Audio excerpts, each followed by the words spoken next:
To order the regular meeting of the Neshoba Regional School Committee. As you folks know, I have turned over for the past 2 weeks the chair responsibilities to Elaine, and I just want to extend my gratitude to her for steering the ship for the past 2 weeks and sharing the meetings. Thank you so much.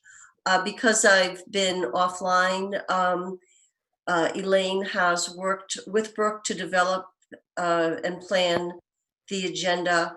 So I am going to turn the chairing of the meeting over to Elaine if there are no objections. Seeing none.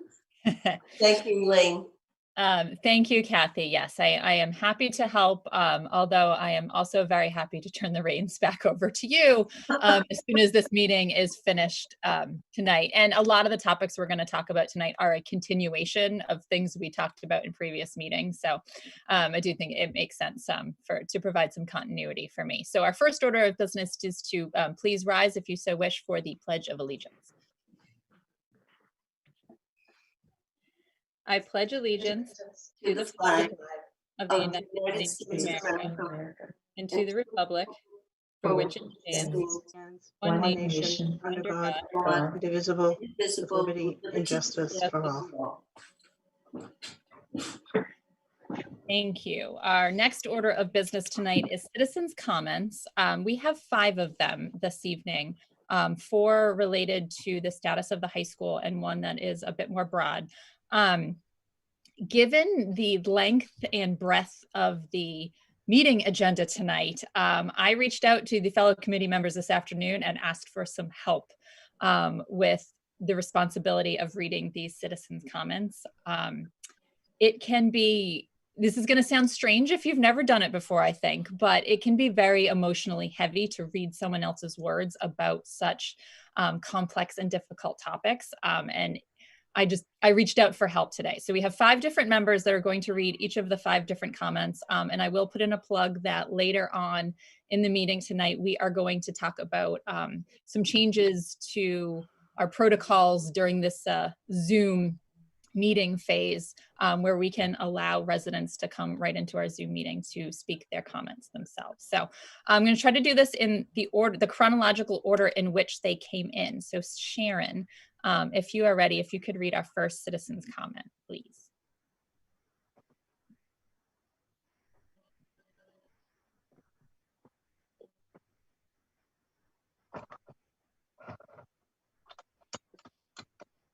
Okay, Sharon, are you having problems with your mute? Well, yes, I am. And I'm telling you that can you tell me which letter that is? Because I'm having trouble pulling it up right now. Sorry, from Nancy Arsenault in Stow, but I can give you a minute. Maybe we can go to Amy with Dara Ambrose from Bolton. Sure. This comment was submitted by Dara Ambrose from Bolton, and it says, "Dear school committee members, I am writing tonight to ask you to support the adoption of the hybrid learning plan at the high school. I know as a school committee you face many important decisions. However, I firmly believe this is one of the most critical votes you will take this year.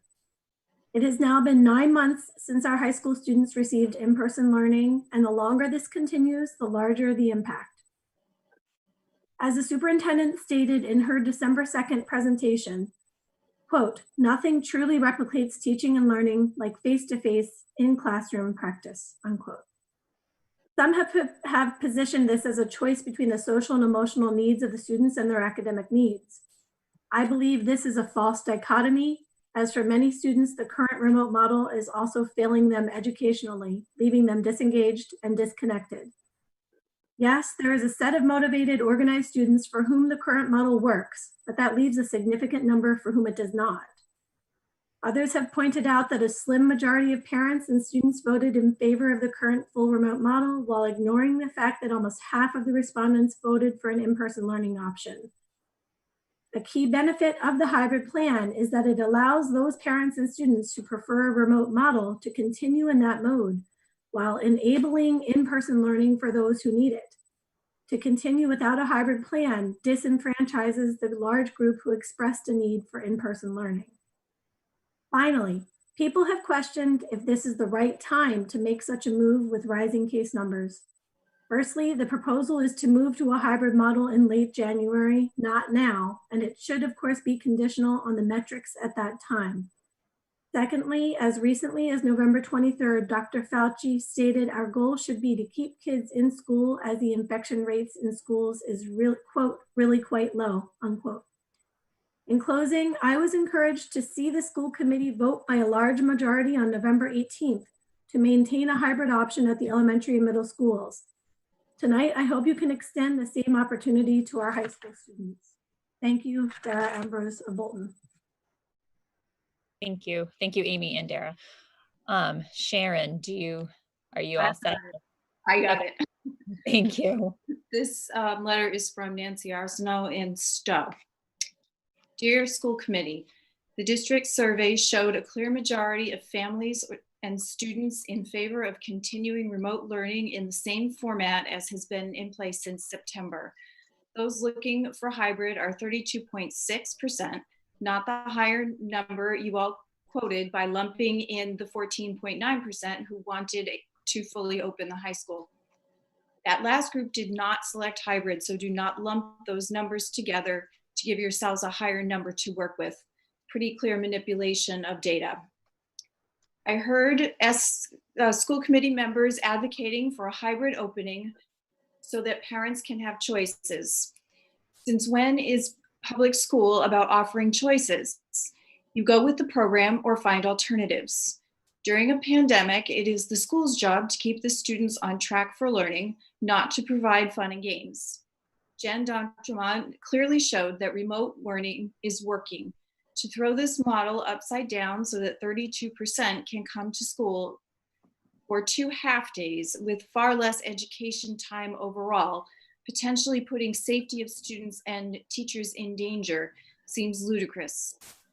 If the administration was not constantly being asked to recreate the program, perhaps they could be putting their energies into coming up with creative ways to get students into the building, whether with computer or science labs, clubs, or other activities, all of which could complement remote learning while keeping everyone safe. To throw everything to the wind for 32% of parents and students at a time when COVID is rising, schools everywhere are closing and going remote, seems reckless and foolish. Of course, I want my triplet seniors in school. This year is a huge disappointment to them. But they get up every morning and head to their desks, converse with their teachers and classmates, raise their hands, do group projects, turn in their assignments, and are getting good grades. This is temporary and unfortunately a good lesson in life when not everything will go their way and mom and dad cannot fix it. Approve a hybrid plan for March, pending an improved COVID situation, and let the administration and teachers do their best to continually improve on what they are currently offering. 5 or 6 school committee reps who may be the majority in this discussion should not be the decision makers on such a big change. The opinions and recommendations of professionals who are doing this every day should not be dismissed. Lastly, and very importantly, if the survey results had leaned heavily to hybrid, the teachers and administration supported it in great numbers, then I would accept that, even if it was not my opinion. I would assume that they must know more about it than I do, and I would go with it or choose my own alternative. That would be that. I would never assume that I am owed a personal option other than what is deemed best for the majority. Again, from Nancy Arsenault and Stow. Thank you. So next we have Leah, who's going to read from Christine Bielik-Kutkowski from Bolton. So this is from Christine Bielik-Kutkowski, MD, Assistant Professor of Medicine, Medical Director of Respiratory Therapy at the Department of Pulmonary, Allergy, and Critical Care Medicine at the University of Massachusetts. So she writes, to whom it may concern, I apologize as this is something like my 4th letter to the school committee this year. Currently, physicians across the country are counseling patients and families on the choice of taking a COVID-19 vaccination. This cannot be discussed without clearly weighing your own risks. Unlikely event of a side effect from the vaccine with benefits, namely not getting COVID-19, and its very well-known potentially serious effect in older adults. Unfortunately, everybody wants a no-risk situation, but sadly, given the current conditions, this is not possible. At this point, I think the same can be said for in-person schooling for our high school kids. Is this zero risk of in-person transmission in our high school kids? No. There may be a very minimal transmission while community levels are high, although this recent CDC report, which she is linked here, done in Mississippi in November of 2020, showed no increase in cases in those children who attended in-person school versus not with appropriate mask usage. Is the risk of significant morbidity and mortality associated with disease in our teenager population zero? No, but it's about as close to zero as we could ever have hoped for at the beginning of this pandemic. For some, the benefit when compared to full remote may be minimal. They are well supported mentally and emotionally at home and do not require the structure of in-person school for academic, emotional, or social success. For those kids, the risk of in-person school may outweigh the benefits. Unfortunately, for many of our students, however, this is not the case, and the benefit of in-person will push the pendulum in favor of in-person. Our current remote-only model in our high schools is only supporting those children in the former group while neglecting those in the latter. I'm not advocating for starting in-person for our high school kids currently. No, we are in the midst of a surge and there are inevitably cases in the school which will tell parents that this is not a safe option, even though there may be no actual transmission. No, I am advocating for getting our high schoolers into the building as soon as our surge is nearing completion. I'm advocating for doing it well, with careful planning, excellent mask adherence, as the lack of appropriate mask usage has been found to be a factor in children who have tested positive, and with the option for children to remain remote if their family chooses. I'm advocating for extremely thorough counseling for parents and kids on proper social distancing measures and avoiding situations such as unmasked social get-togethers, crowded locker rooms, etc., and have consistently been shown to increase transmission. This is a shared responsibility on both ends. The data remains on the side of in-person schooling when done correctly. And please do not disregard the needs of some due to the fears and/or needs of others. We can do this and we ought to do this. Sincerely. Thank you. Next, we're going to go to Mike, and he has a letter from members of the Neshoba student body. Thank you. So this letter was sent by Brooke Lindsay and also signed by 107 of her peers at Neshoba Regional High School. Dear school committee members, we would like to introduce ourselves as members of the Neshoba Regional High School student body. At this time, we understand how difficult it has been to design and implement a hybrid model, especially with the rise in COVID cases approaching the holiday season. Still, we feel that our academic, social, and emotional needs are suffering in the current remote model. We are unable to see a difference between the younger students, K through 8, academic and emotional well-being, and ours. Without in-person interactions with teachers and peers, it's hard to keep feelings of hopelessness at bay. Stated succinctly, we feel excluded and unimportant. High school is a key stage in our development and serves to prepare us for the future. This is not meant to slight the teachers in any way or suggest that they are not doing their job, but we need them to know that we are suffering, mostly in silence. We are starting to see some signs of distress among the teachers as well, due to lack of physical presence. We used to form relationships with our teachers and close friendships with our classmates. Now it's like we don't know our teachers at all and we barely interact with our classmates. Talking to other students always helped during in-person school and often allowed us to grasp concepts that we couldn't otherwise. In the remote setting, it feels like we must tackle everything alone. There are some students and parents that prefer a remote model, and we do not suggest taking this option away. What we would like is to be given the option of learning in person. The recent surveys seem to oversimplify the decisions available and it did not take into consideration the aforementioned social and emotional needs. Although many of us may still be receiving good grades, that does not necessarily reflect our mental state. We are struggling on many fronts. As our school committee, you have the power to change things for us. With more in-person interaction and less screen time, students would be happier and less stressed. It would give us the hope and motivation that we need to finish out the school year on a positive note. Specifically, we are asking you to vote on December 16th to allow us the option of hybrid learning. Many Neshoba students agreed to sign this letter to show their support for our request. However, some did not feel comfortable signing this letter due to concerns about consequences or retaliation, not to mention we had a very limited time frame to collect these signatures. This demonstrates the lack of voice many of our fellow students feel they have right now. Providing a choice of hybrid or remote would show us that we do have a voice and that you have our best interests at heart. Sincerely, 108 members of the Neshoba Regional High School student body. Thank you, Mike. And I want to thank the students that wrote and signed onto this letter for exercising their voice, because I think that is something that we really do want from all of our students. So the last letter that we have tonight is from Justin Cameron, and Joseph Gleason is going to read it for us. Thank you, Madam Vice Chairman. As you stated, this letter does come from Justin Cameron of Bolton. It was received today. And it reads as follows. Yesterday, the Board of Elementary and Secondary Education voted in favor of new student learning time regulations that again has the Neshoba Regional School District falling short in its reopening plans and the amount of live instruction students across the district are receiving. Unlike previous guidelines that the district seemed to not have followed, there are parents in Bolton, Stow, and Lancaster curious about the plan to address these new mandated regulations by January 18th.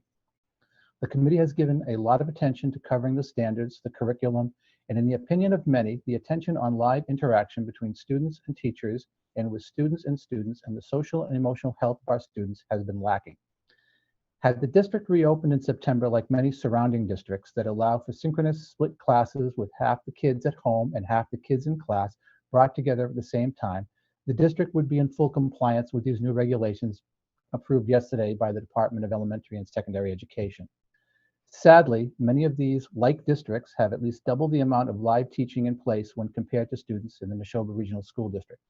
Commissioner Riley has gone out of his way to say districts who meet these new regulations by January 18th will be meeting the minimum standards in live instruction.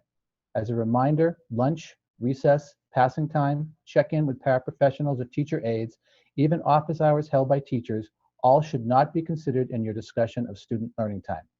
This Bolton resident would like a response to how the district plans to respond to the new student learning time regulations that need to be in place by January 18th. Thank you, Madam Chair. All right, thank you for that. So that is our citizens' comments for this evening. And again, we're going to talk about updates to protocols later in the meeting. So next we have the consent agenda. Kathy, I think you have language for that.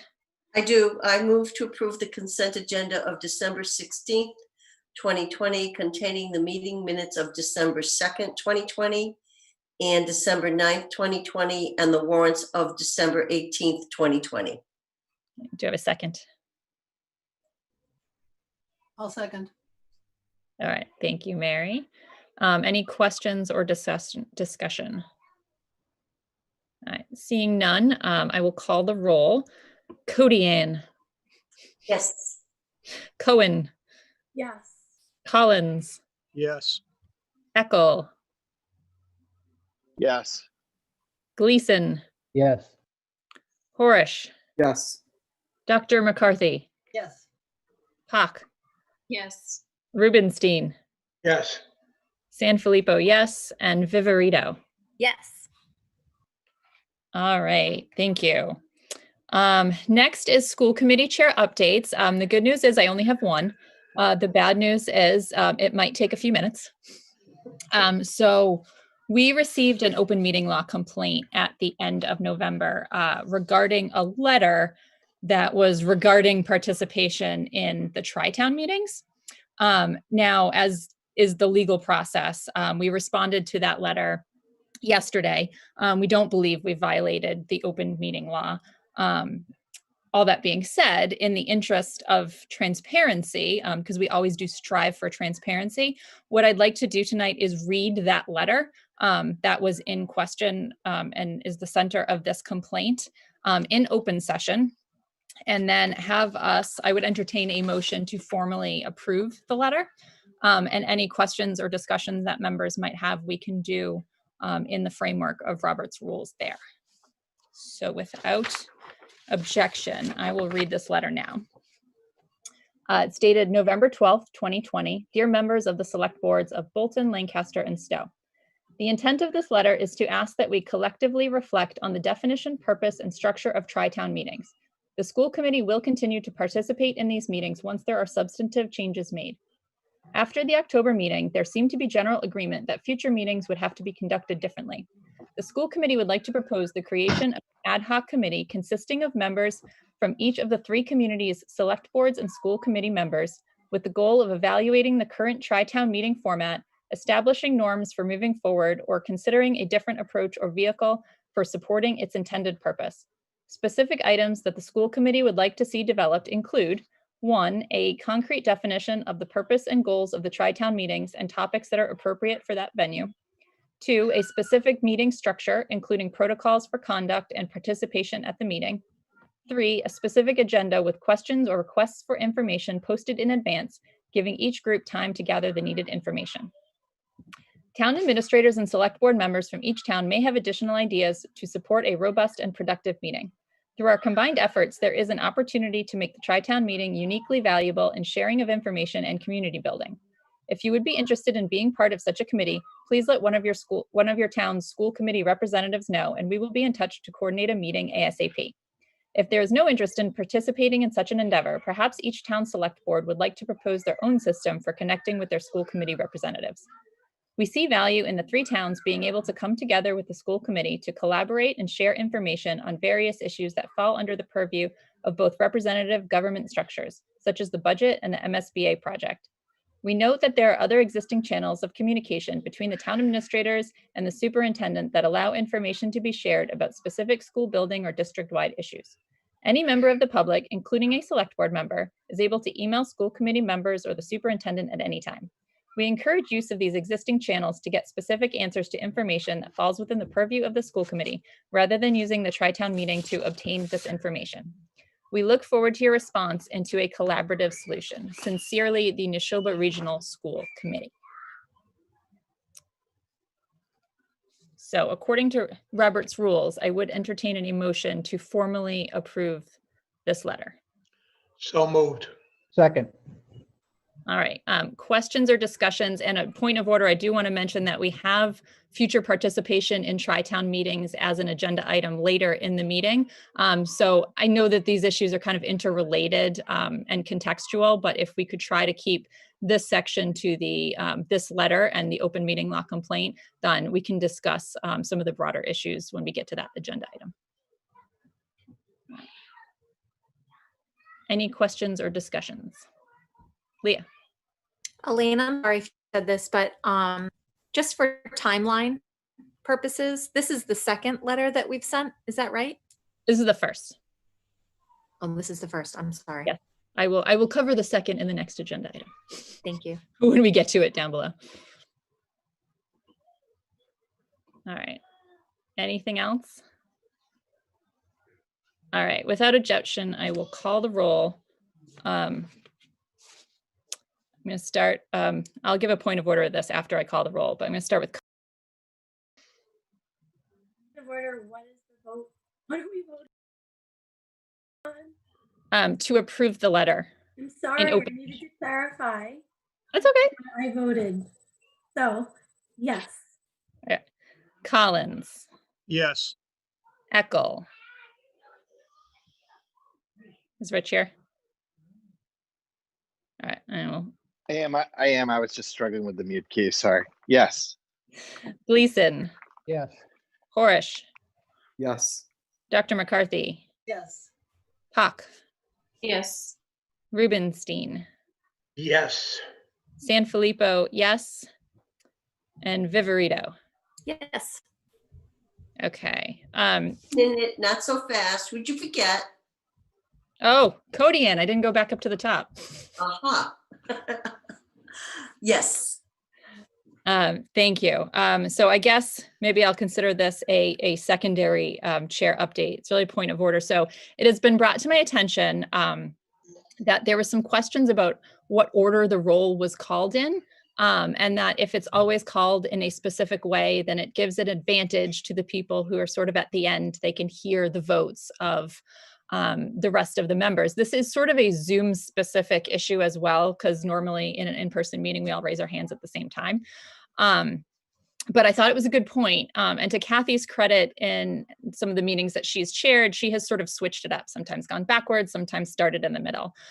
So I thought as a potential remedy, without objection, what I would do is for every vote, I would start alphabetically, and then the next vote go the second name alphabetically, start there. And then the next vote will be the third name alphabetically. So the next vote that we take, no matter what it is, I'll start with Brett Collins, and then I'll start with Rich Eckel. And hopefully I will remember to go back up to the top and finish with the people. Just so that it is a little bit more transparent and there's a little bit more awareness of that it's not at random. So if that sounds okay with everyone, that's what we'll do tonight. And then if there's issues with it, or you want to try something different, we can do it for the next meeting. No. Okay, thank you. So that is it then for school committee chair updates, and I will turn it over to Superintendent Clenchey for her report. Sure, thank you so much. So the first topic, of course, is very timely, snow days. We did have some discussion about this before, just kind of let you know where we're sitting on this. And this is a very appropriate time to just refresh our memories. So the state has agreed that during this school year only, that snow days can be used as remote learning days. So you can either have a full out traditional snow day, or you can have it as a remote learning day. Now, if the snow day is declared as a regular traditional snow day, then that day gets tacked on to the end of June, of course, and time has to be made up. If it's a regular remote day, remote learning day, then of course that's considered as a time on learning day. So you kind of, what we wanted to do is leave the option open, and this particular storm was a perfect example of that. Because one of the problems that you have, and it was interesting, is watching the listserv today with all of the superintendents, because if you were in an area where you were slated for heavier snow, there was a greater tendency for superintendents to call traditional snow days, because the chances of power going out were that much greater in those districts. And you don't want to claim it as a remote learning day and then you don't have the power to change course.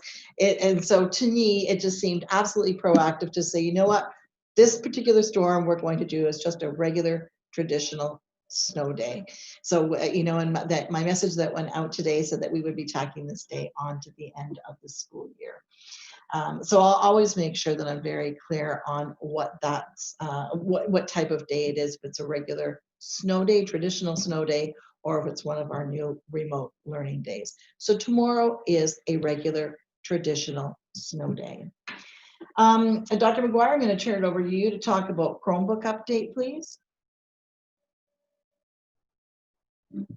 Sure. As we've been kind of following this throughout the year, we continue to anticipate the arrival of just under 200 Chromebooks for our grades 3 through 5 students, and we've mentioned this several times throughout the course of the fall due to the current situation with COVID-19, the demand for these devices and delays, obviously with the global and national postal service.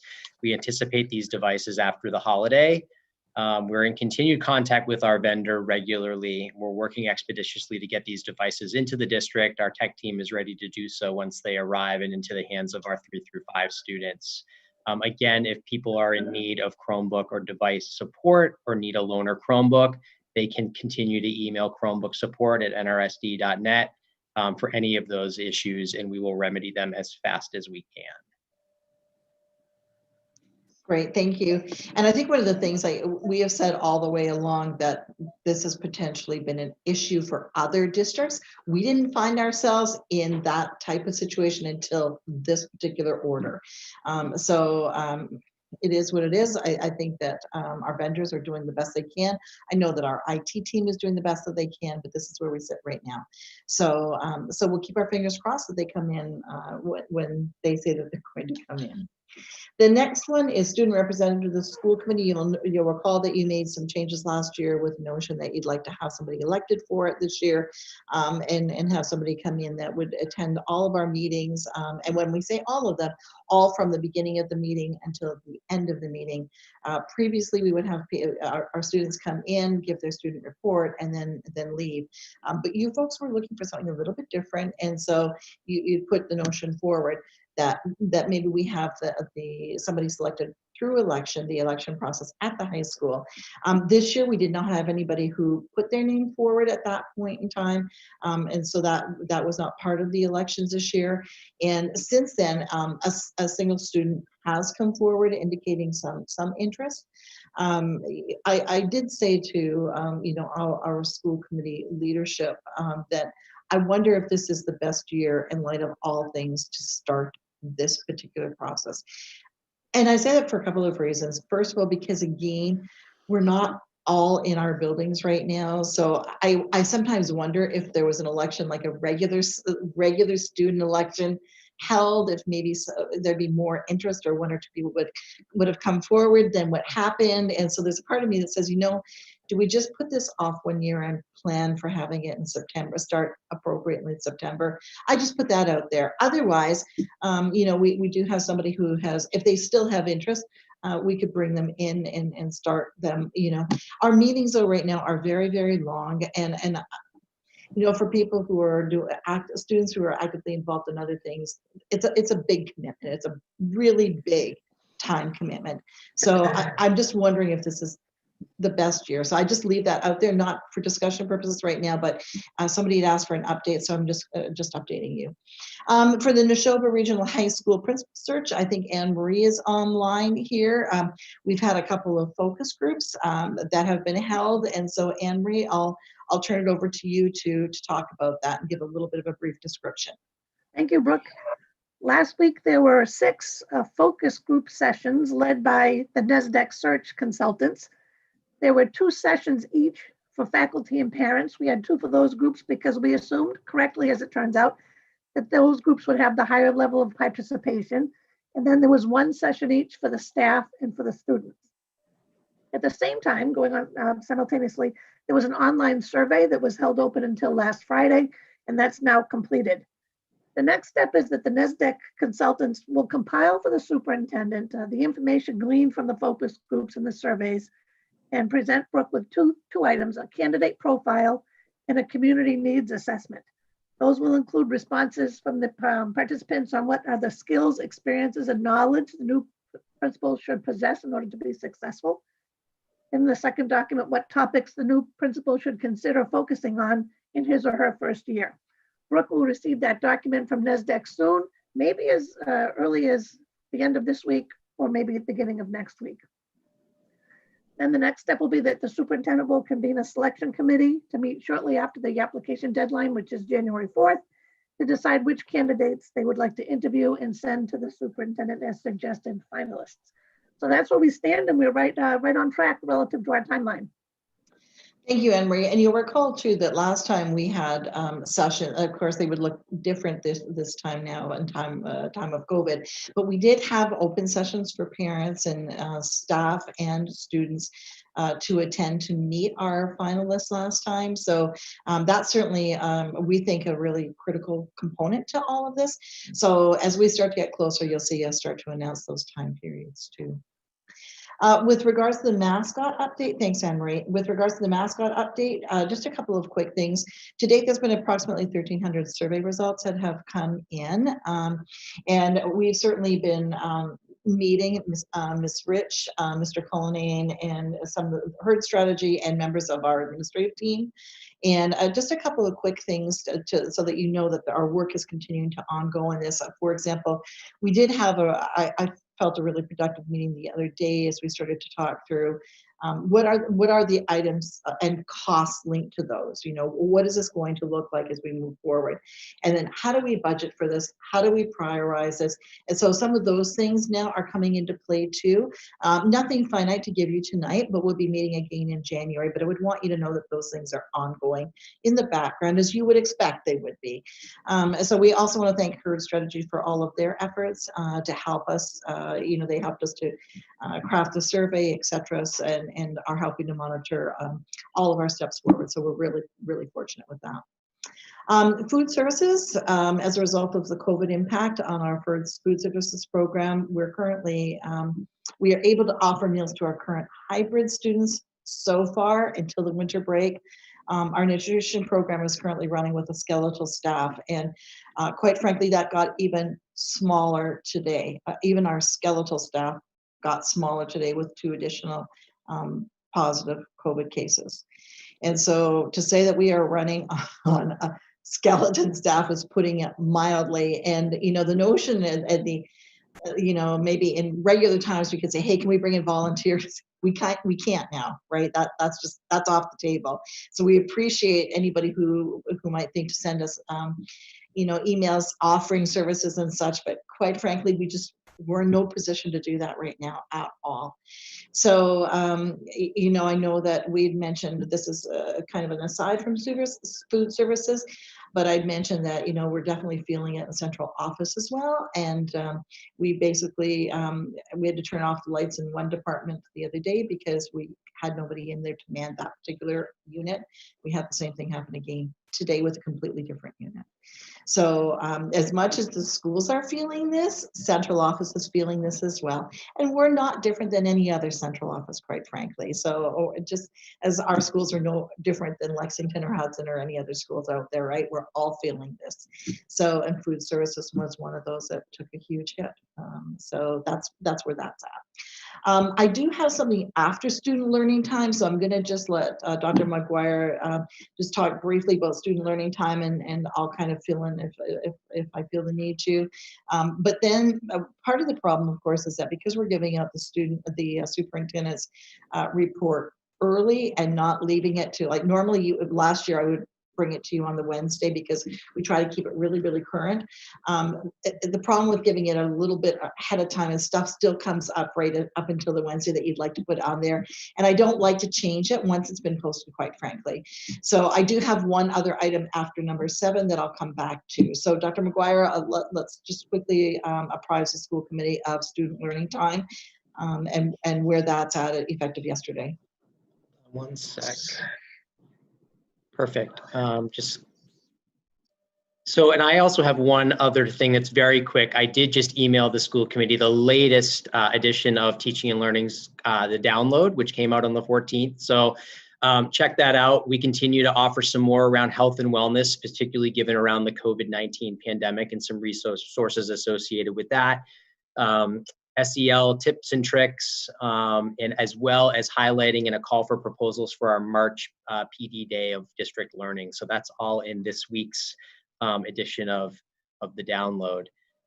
In terms of the SLT that just came out, which is hot off the press, as you mentioned in the superintendent's report, the Department of Elementary and Secondary Education recently requested that school districts submit specifics around student learning time. Earlier in November, they had initially just put out a broad, short survey to just district administration, asking for time on learning in different models as it related to asynchronous and synchronous learning time, as well as time that was not considered learning time, such as lunch, recess, etc. The intent here was to offer to the department a snapshot of what was happening across the state, because each school district obviously is running its own version of hybrid and remote. In November, there was no information given to district administrations that this was tied to any sort of regulated amount of hours at all whatsoever, until we met with the commissioner and the Department of Ed, Brooke and I, and superintendents around the state last Wednesday, when they indicated the initial purpose has taken on a different lens, and that the Board of Education would be discussing this, which was yesterday on Tuesday, and did actually vote to approve to alter and bring clarity of definition to this kind of component of instructional delivery. So school districts have been asked to edit, make revisions to the time on learning in the new submissions, and that was due today by 5 p.m. To what was submitted earlier. And that was done today in district. So we anticipate that we, as most school districts, will have to make some alterations to our schedules in January. That date of that these new regulations will go into effect is January 19th, 2021, as voted on and approved by the Mass Board of Education yesterday in a 7-4 vote. Once we get that feedback from the DESC, we will certainly ensure compliance and work to make sure that all of our learning models are up. The only other thing that I would mention too is that they took the vote yesterday.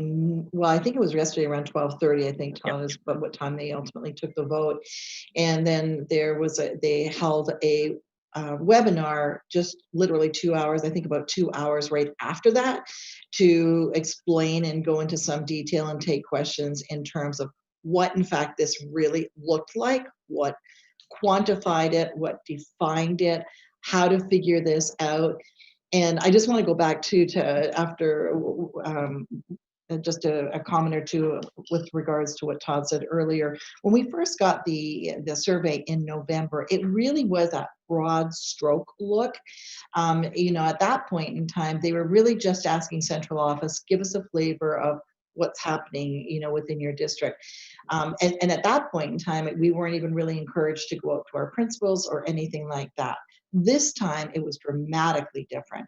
And so I know, Todd, you've spent countless hours in the last 5 days, 6 days meeting with, I know Joan, he had several meetings with you on this, meeting with all of our principals. It has been incredibly intensive and extensive. I think that would be a broad understatement. I think today's was the fourth resubmission, because just with the new specific information that came out, and then we had our meeting with Rob Curtin yesterday, and there were even more specifics that came out. We wanted to just continue to go back in and dive into each of our models, keeping in mind that we've got a hybrid model at grade 1, we've got one at grade 4, we've got one at grade 7. We also have remote models at each of those levels. We also have special education models at each of those levels. We also have a different model at the high school. We're also bringing in some of our ELLs. We're bringing in our special education students. So all of that really needed to be dove into with each of our individual principals. Joan was super helpful, the teaching and learning department as well. So we really wanted to make sure that, that the specifics were given on that time, so that we make sure that we, submitted the information appropriately today. So that information has since been submitted, and exactly as he said, we'll wait now, because they'll come back and let us know if there are some areas there that they'd like us to take a look at. So this isn't just us sitting back and saying, taking a look at the data. They will come back and give some very specific guidance to us. So we'll wait for that. And we're still waiting on the actual guidance to come from DESE. So the actual written guidance on all this with all of the specifics has not come out to us yet. So we even imagine that we may have to make further changes to things if they determine, like, for example, I know in the citizens' comments, they made reference to, certain parts of the day may not be counted as, on synchronous learning time. And so we may need to just look at our schedules again and say, specifically, what is synchronous, what is not synchronous. And we are still waiting for that guidance. So we imagine, additional edits and alterations certainly will be made, but it was certainly good time spent with the building principals and the teaching and learning departments, because we know that we can hit the ground running in any changes that we ultimately have identified that we need to make moving forward. So time well spent. Yeah, thank you. Todd, thank you to you and your team and all of their work on this, because it has not been an easy task. And your goalpost has been changing almost just about daily. Well, it has for all of us since March, right? Yeah, So- well, that's right. Yes. So thank you for that. So the last thing for me that's not on here, but I do want to just bring it up, and I'm not sure whether the school committee would like to discuss this tonight or not, or if you want to do something different, or if you think that there's no discussion to happen, and that's absolutely fine too. And several school districts within the last maybe particularly 2 days have been really rethinking the month of January, and in part, or until January 11th or until January 19th, and they're saying, you know what, maybe we should be looking at full remote as a district. That is not the case for all districts. I did reach out to both Mike and Leah to see what their districts were doing, but every district has to do what they think is right for them. I sent you an updated dashboard today that Lisa had sent to us, and there may be political will to do something different than the hybrid and full remote that we're currently in. If you want to make a change or not, we will of course do whatever your bidding suggests. Our nurse leader would prefer for us to, of course, obviously to stay out as a district full remote. That is her recommendation. That's not the Board of Health's recommendation. That's Lisa Golbicki, our nurse leader's recommendation, particularly in light of the number of cases that we've had since Thanksgiving. And in essence, we've had one a day since Thanksgiving. And then we've had other times, like over the course of this last weekend, where, we had 3, and then, one day we had 4, I think, total. So it's really, it's kind of all over the board. I think the principals have mixed feelings on it. I think that, a couple feel strongly that we should be looking at total full remote district wide. You've got others that tend to say, listen, let's just slug through, let's just get through, and stay with our hybrid model, for example, the elementary and middle, and until, for as long as we can, which is really, that was the approach that we took during this time period, if you recall, because I did bring this up once before. Do you want to think about this between, Thanksgiving and the winter break? And we decided kind of collectively, just through general consensus, that, what, let's just continue to slug through here and see what we can, because for those students who are in hybrid, we've always wanted to keep students in the classroom as long as we possibly could, until we thought that we couldn't do it anymore. And that's really what we've done between Thanksgiving and here. Now, at the same time though, please don't think that it's easy, because anybody who's in education right now who's trying to manipulate this or navigate this or whatever, when you've got, I don't know, 12 adults out of one building at a single time, it can be pretty hair raising as you're as a principal, trying to block this and whatnot. So it's a challenge for us for sure. But if it's your desire to continue to just keep us in status quo, we're happy to do that too. But I did want to put it out there, and I think that it would. I think it would be remiss if I had not put it out on the table tonight to say that a number of districts are looking at doing some different things. So I'm not sure if that's something you want to discuss or not. And I'm fine with whatever, whatever your will is. So I would just put that out there for food for thought. So those are our items in terms of the superintendent's report tonight. Questions? Okay, thank you. Yes, for the sake of clarity, why don't we try questions about any of the other topics besides that last one first, to see if we can put those to bed. And then if you want to have a discussion around this option of full remote after the holidays, we can do it now, or we can also table the discussion to a later part of the meeting if you think it's more appropriate. So Mike, I see you have your hand up, so why don't you go ahead? Yeah, so thank you.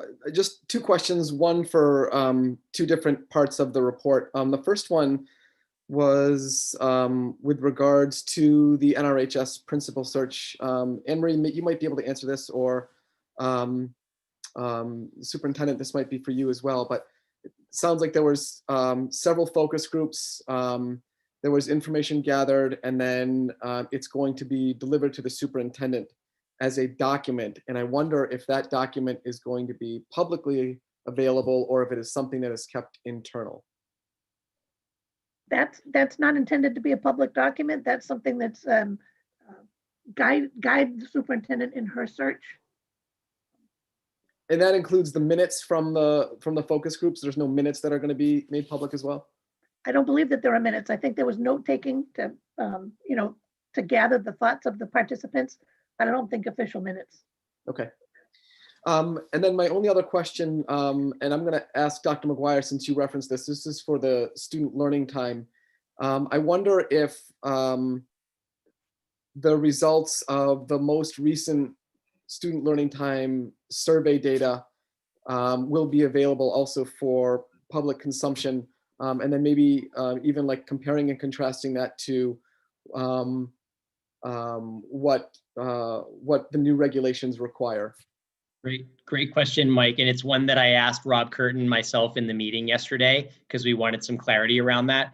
So the submissions that went in today, the Department of Ed, will be the submissions that are made public to the general public. So that'll be the information that everybody will get that's associated with, they're putting it in our accountability component for this year. So that will be. So DESE itself will make it public.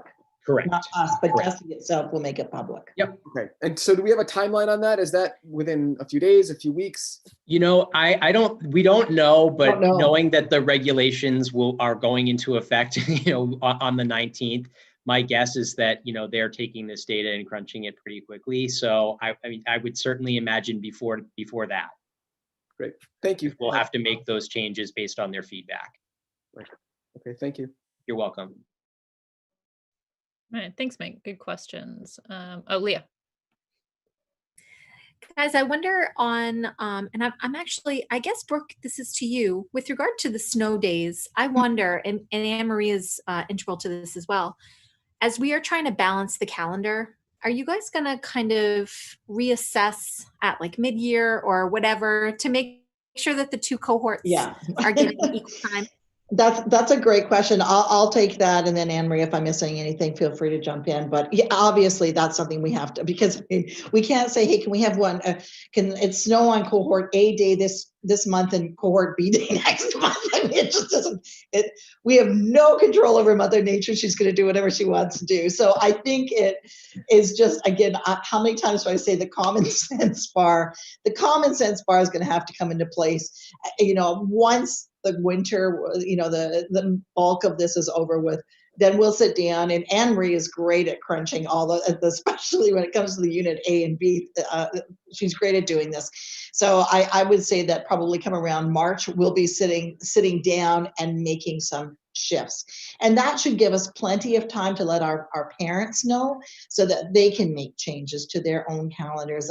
It won't be a lot if you think about it, unless, I don't know, it's always, cohort A day, but I doubt that that's probably what's going to happen, to be honest with you. So yes, absolutely. That's a great question. And I'm glad you put it out there, because we would want to make sure that parents understood that we were going to do that. Thank you. Okay. Kathy. Yeah, I had a question about the food services and how they have supplied grab-and-go meals for those families and children that need it, and the impact of the, as you referred to it, the skeleton crew. And now we're heading into next week into a week-long vacation. I know that over the summertime, we were able to provide grab-and-go meals. What's going to happen? Actually, we did not during the summer. Oh, we didn't? No. Oh, all right. All right. I'm sorry. But is it our intention? What is our intention moving forward for these families? Are we always going to be able to help out? Is there a point at which we don't have the staffing to do it if that happens? Is there a contingency with the towns? I don't know if towns have food pantries or what. There are more of vulnerable families because of the pandemic, and anyone who's worked in education knows that even without a pandemic, this is a very emotional time of year for everybody, students, their families. So just we're adding the times COVID, as Dr. McCarthy always reminds us. So I'm just concerned about the kids and the families that have depended on us for meals. Any update on that, or what the plan is moving forward? So I'm not sure, Amy, did you have a comment to make on this, or is it another question? No, it's another question. Okay, sorry. So generally, as a rule of thumb, we do not supply meals in the Neshoba during the holiday times or the summers. That's just not, we just have not done that. With that said, though, I would want folks to know that, you know, on Monday, for example, we just about literally emptied our cupboards and we gave out basically all prepared foods that we had. So literally, so that families had extra meals than we would have normally have given out at that time. So I would want you to know that happened on Monday. The other thing too is that you'll note that well, you might not have noted this actually, but we made sure that the pantries, etc., were all listed at the bottom of the memo that went out to our families, and we have done that before. And and I would also, if you hear anything like this in your community, folks to our website, because our website under the food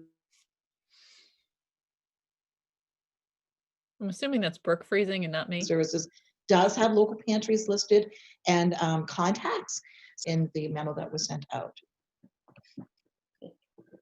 Thanks. Okay, yeah, Brooke, you froze up a little bit there, but I think that we all understood the. Sorry, and it's saying that my connection is unstable now. So if you lose me, I will try to get back on. If not, Dr. McGuire, it's all you all the time tonight. Please Okay, don't do that I to think me. everyone understood the content of That'll what be your Christmas gift to me, I guess. Thank you.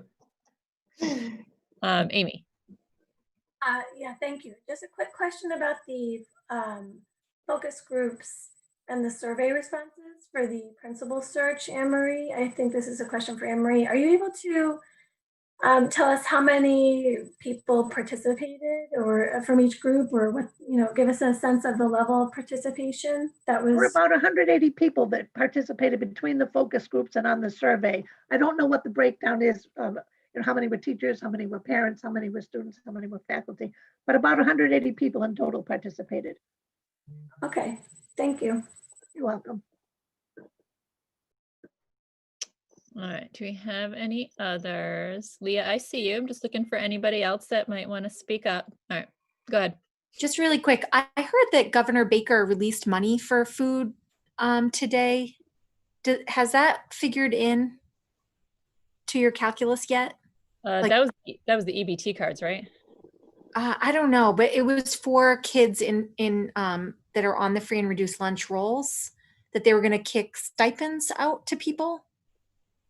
I don't know. Maybe it's too fresh off the press. Yeah, certainly Pat, unless you know something, I had nothing come across my desk at all with regards to that. Okay. Pat, did you? Yeah. Across your desk? No. No, it's not directly related to schools. It's the EBT cards, which are sort of like a food stamp type program. People qualify based on their free and reduced lunch status. Right. So like it's connected to the schools that way, but it's not actually like conducted through the schools. Right. That would be correct. Yeah, but last I heard that the money, I'm not sure if I'm getting this right. The money would be loaded onto the cards by the end of the month, and the money is running through September of 2021. I just know that it was based upon the child's hybrid or remote status. They said the amount would be different based upon that. So I don't know what it even means. Okay, I didn't hear anything about that, but we can look at it.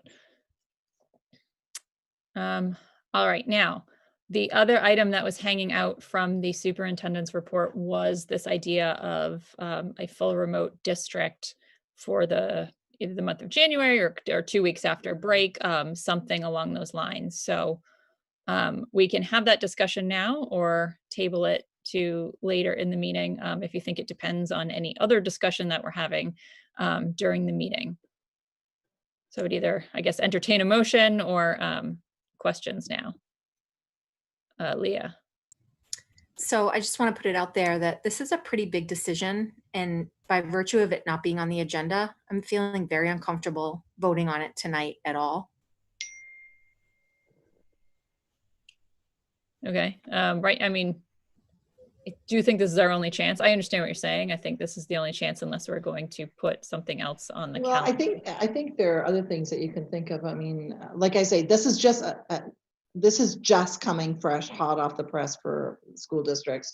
This is not something, and I think every school district is looking at its own unique situation and saying, okay, these are the numbers that we're seeing. It really is specific to each school district. Now, one of the things that you could do, I mean, you could do a couple of things. You could call together another pop-up meeting if you want to do that as you get closer towards the 23rd and just have a one-item agenda. You certainly can do that. You know, another thing that you might want to think about is, do you want to wait until January 4th? Do you want to wait, or January 3rd, and do a pop-up meeting then and see what the transmission has been like in your communities? That's something else you can do. You could also wait until January 11th if you want. I mean, I think you've got a lot of options available to you.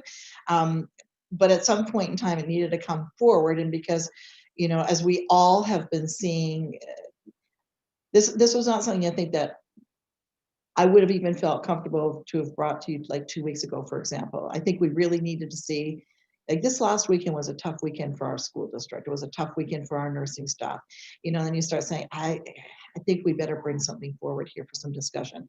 But I'm certainly not wed, or am I advocating for anything tonight from you.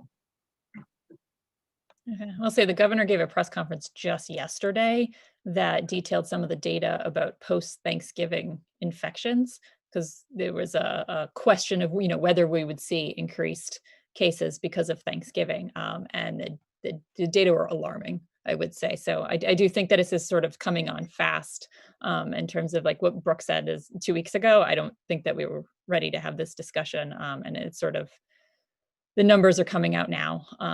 And so it's sort of coming up fast on us. Kathy.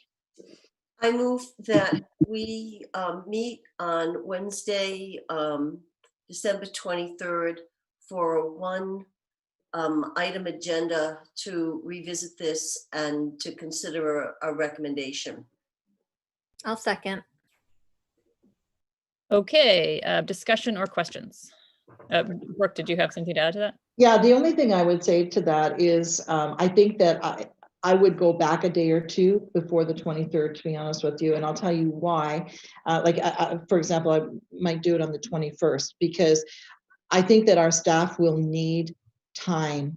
If in fact you go to full remote, they will need like half a day, for example. And so I can see the 23rd, maybe we do an early release day so that the teachers have the 23rd afternoon to make sure that everybody's prepped. If indeed you do decide that that's what you want to go. So I would just put that out there.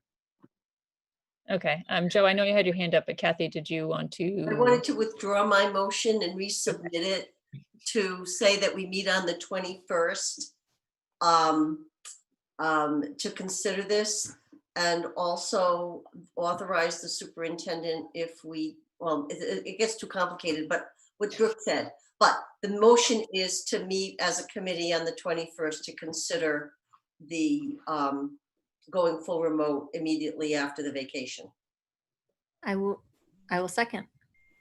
Okay, back to questions and discussion about a meeting on the 21st. Joseph. Thank you, Madam Vice Chairman. It's not really a question, it's more of a comment. And I'm just saying that for the purposes of people who are listening and less for the members of this committee. And if I say anything incorrect, Madam Vice Chair or Madam Superintendent, please correct me. But on November 18th, we discussed this particular issue. And at the time, the chair polled the committee.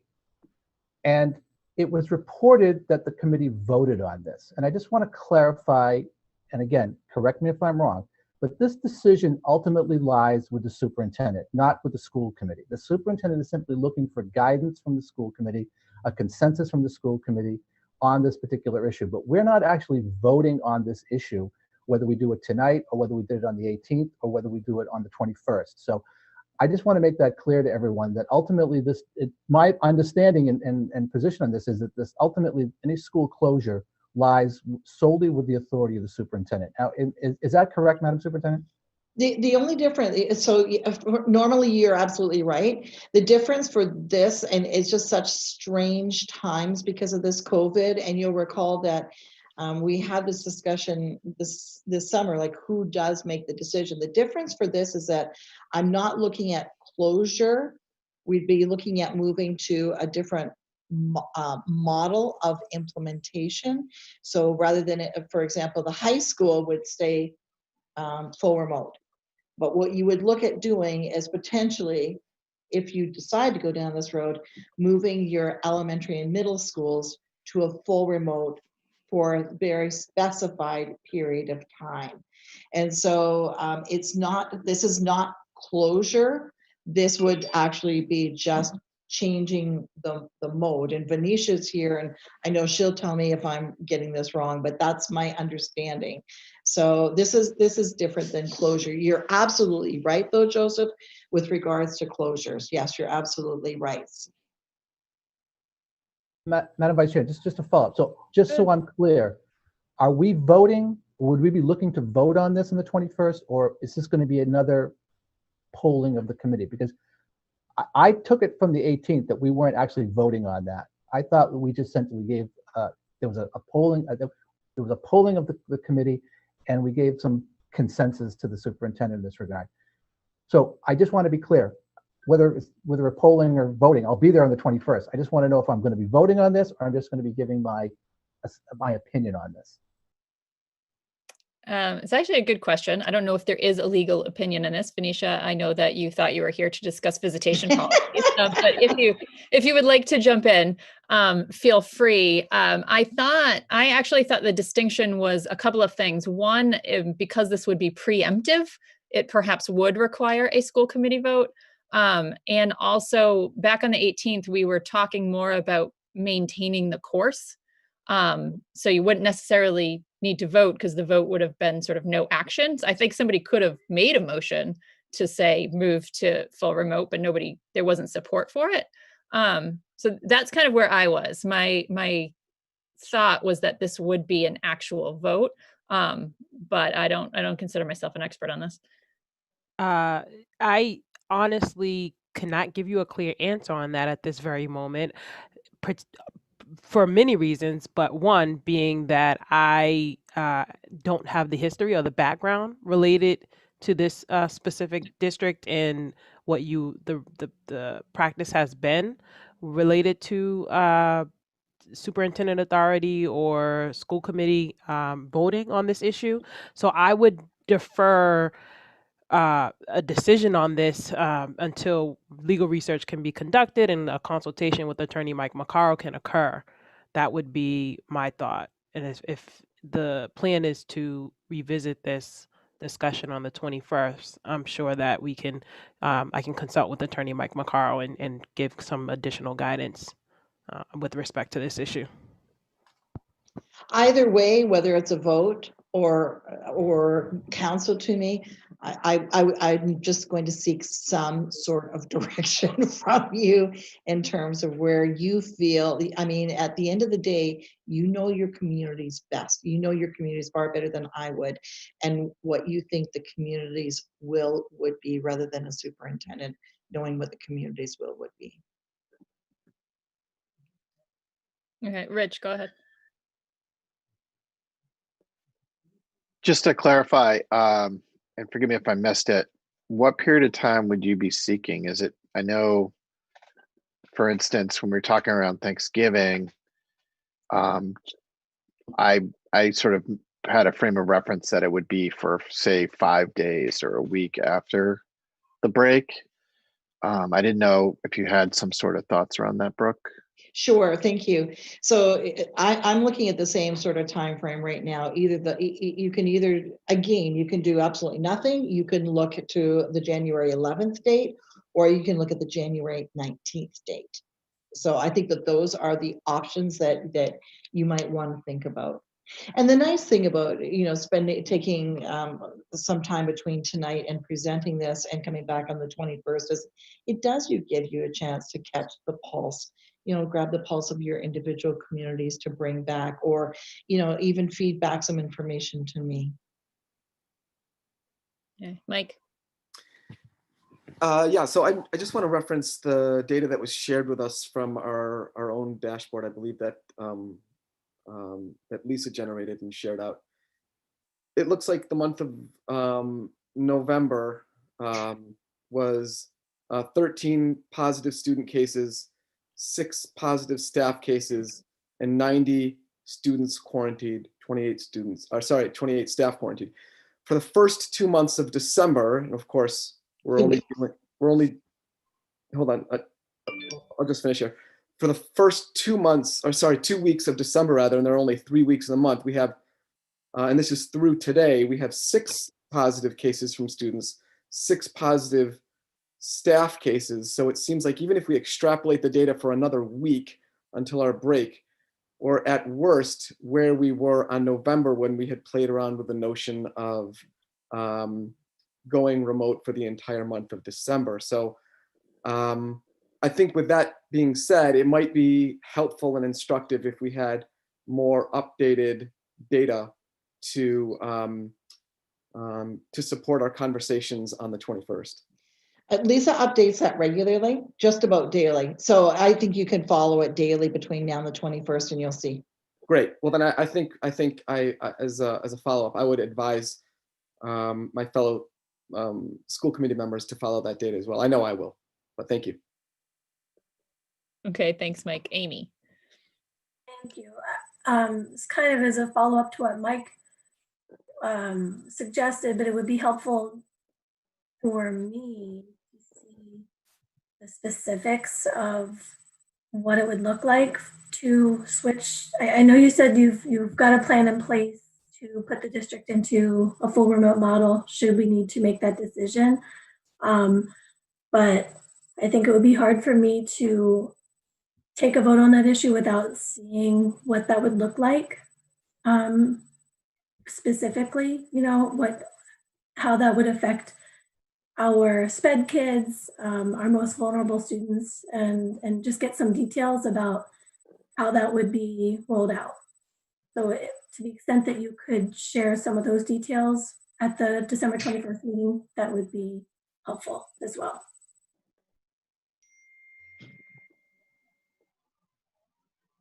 Steve? If we're going to meet on Monday, let's meet on Monday. Let's not do this now and then do it again on Monday.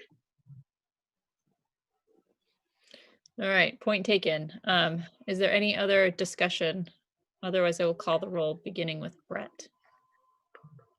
Is there a motion on the floor? There is, yes. To meet on the 21st to decide this issue. Oh, okay. Did anybody second that? Don't mean to be pedantic. Yeah. Okay, I'm sorry. Just before we go into the vote, I just wanted to, is there any other consideration, like in the vein of Mike's or Amy's, that we want to have data on to consider on Monday? If not, I'm ready to vote. Don't see anybody. Joe? Sorry, Madam Chairman. What time on Monday? Good point. Well, our normal meetings are at 6 o'clock. Is that something that that works for everybody? I don't know. I don't know how Robert's rules works for scheduling meetings. That's not something that I think I've ever encountered before. I think 6 o'clock works fine. Unless somebody has an objection. Okay. All right. Do we have to vote to have a meeting? I forgive my ignorance. Can we just agree to meet on Monday to talk about this? I mean, we can vote. I'm fine voting. I just seems so formal. Yeah, Kathy? We're voting to have a special meeting of the school committee to deliberate. So I think it's important to have a vote. Okay, sounds good. That's a little extra transparency, which is always good. Okay, then without objection, I will begin calling the roll. Mr. Collins? Yes. Mr. Eckel? Yes. Mr. Gleason? Yes. Mr. Horish? Yes. Dr. McCarthy? Yes. Ms. Pock? Yes. Mr. Rubenstein? Yes. Ms. Sanfilippo, yes. Ms. Viverito, Yes. Ms. Codianne, Yes. and Ms. Cohen. Yes. All right, that sounds like it is unanimous for a pop-up meeting on Monday at 6 p.m. By the way, if anyone else has a PhD or is a doctor, please let me know. I would feel horrible if I was leaving out your distinction. All right, so that officially would end the superintendent's report. And then we can go into unfinished business. To begin with policy amendments. Mary, yes. So, Madam Chair, at some point under unfinished business, at your discretion, I have a motion to amend something previously adopted that I would like to make. So at some point under unfinished business. Sure, understood. I would actually leave that to you. I think you might want to wait till after the proposed hybrid model discussion or before. So I will leave that up to you, honestly. Okay. So either one of those is really fine. I guess okay. I prefer to go before. Okay. Thank All you. right. Why don't we do our policy amendments so that our guests, Ms. DeAngelis and Ms. So can leave us for the evening. I was actually going to say, without objection, do we mind doing those policy amendments first so that our guests can leave the meeting when they are done? So this is items 2 and 3 under that first item of unfinished business, visitors to school buildings and observations of SPED programs. And I'm actually, Joan, should I turn it straight over to you to provide the context for this? Sure. So there was a concern brought forth to the Office of Civil Rights about our KI policy and our observation policy, IHBAA. The interpretation was that visits to classrooms looked different for regular ed students versus special education students. That was one concern. And then who had to approve and arrange such visits to classrooms was a little bit different, the time frames. So after consulting with both Mike Baccaro and Venetia, we looked at both policies and we worked with OCR and we said, I think it makes sense if we're going to line it up, we condense it. And Venetia said we should make it into one policy so it's consistent for all students. So we came to the policy group. We proposed the joint policy coming together. And I think you have in front of you the materials and the changes to both policies. So Venetia actually worked on this quite diligently with me, and then we reviewed it together. So we want to keep both policies in the book, but she used the framework of KI, visitors to classrooms, and then added the special ed observation. And so what we'd like to do is ask you to take a look at that policy and review the revisions. And then when we get to IHBAA, that policy will say, it will refer to the KI policy. So they're both lined up and they're both addressed. So okay. I don't know if you want to weigh in, but that's kind of the context. Yeah, I do want to stress that there are a number of revisions, and as you're reading it, there are a lot of red line items. So if it's helpful, I can go through each one for you if it offers greater context in terms of what the goal is for the policy revision. Can I also just jump in really quickly contextually to say that IHBAA, you guys said that it's going to largely remain unchanged. Is that right, Joan? There are only a couple of small changes in that one? Yes. And that one will stay in our manual with the handful of small changes. And then KI is the one that is undergoing significant change and will be replaced by the material we have here, parent observation policy, new policy in the materials, right? Yes, there were many things that were similar, but I think it was really the time frame in terms of requests, because when we look at visitors as buildings, like parents might be coming to I don't know, see a band concert or a poetry cafe.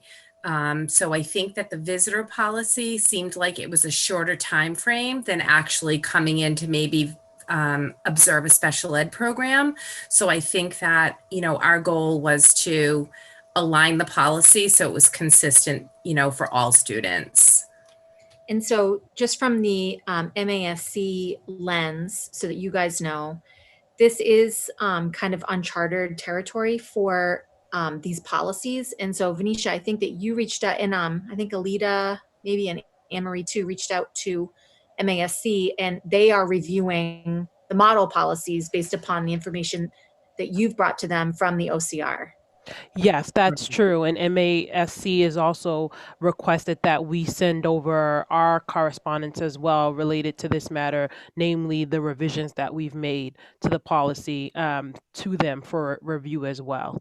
One thing I do just for clarification, so IHBAA, all of the provisions from that policy as proposed would be stricken from that provision, and it would just have a reference to the KI policy. Now, to further answer your question related to the changes to the provisions that are being taken from IHBAA and being placed in KI, largely they are the same in the sense that they touch on the same subject matters. For example, if you are to look at the IHBAA policy, you'll notice that for each provision that's there, although I did not strike it, I have a comment on the sidebar that provides for the same or similar provision that will then be that is proposed to be placed in the KI policy, if that makes sense. So for instance, if you were to go to IHBAA, the proposed IHBAA, you'll notice that point 3 is highlighted. In this point, it discusses when it, who a parent is supposed to make the request to. So I, as reference, I indicate in my comments that this provision of the policy, I explained that instead of having having approval by a special ed director, as mentioned here, the KI policy will allow for approval to be made by a director of pupil personnel, which is Joan at this time, and or the building principal or designee of either of those. And then to further go along with provision 4 of IHBAA, it talks about the timeline for it talks about the specifics of the observation, such as the scheduling of it. So in my comment section, I point you to the KI policy provision 2, which talks about it, not in the same verbiage, it's different language, but essentially it covers this similar topic, if that makes sense. Venetia, can you just explain, when you talk about your comment section, is that at the bottom or? The IHBAA, the red line proposal, do you have a copy of that? We do, but I know that sometimes when it's transformed to a PDF, the comments disappear. Oh, okay. Is it possible for me to share my screen to pull it up? Elaine? Yeah. All right.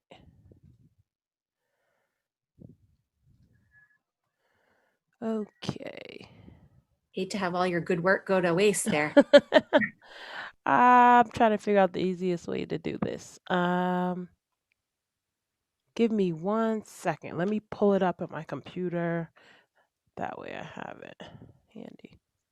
Okay, yeah, so the big picture here, while she's doing that, is that if you have two policies that are essentially covering the same activity, but one is for the general education population and one is for the special education population, they better be the same. They better be consistent. And even though we have MASC model policies in place for this, they were not consistent.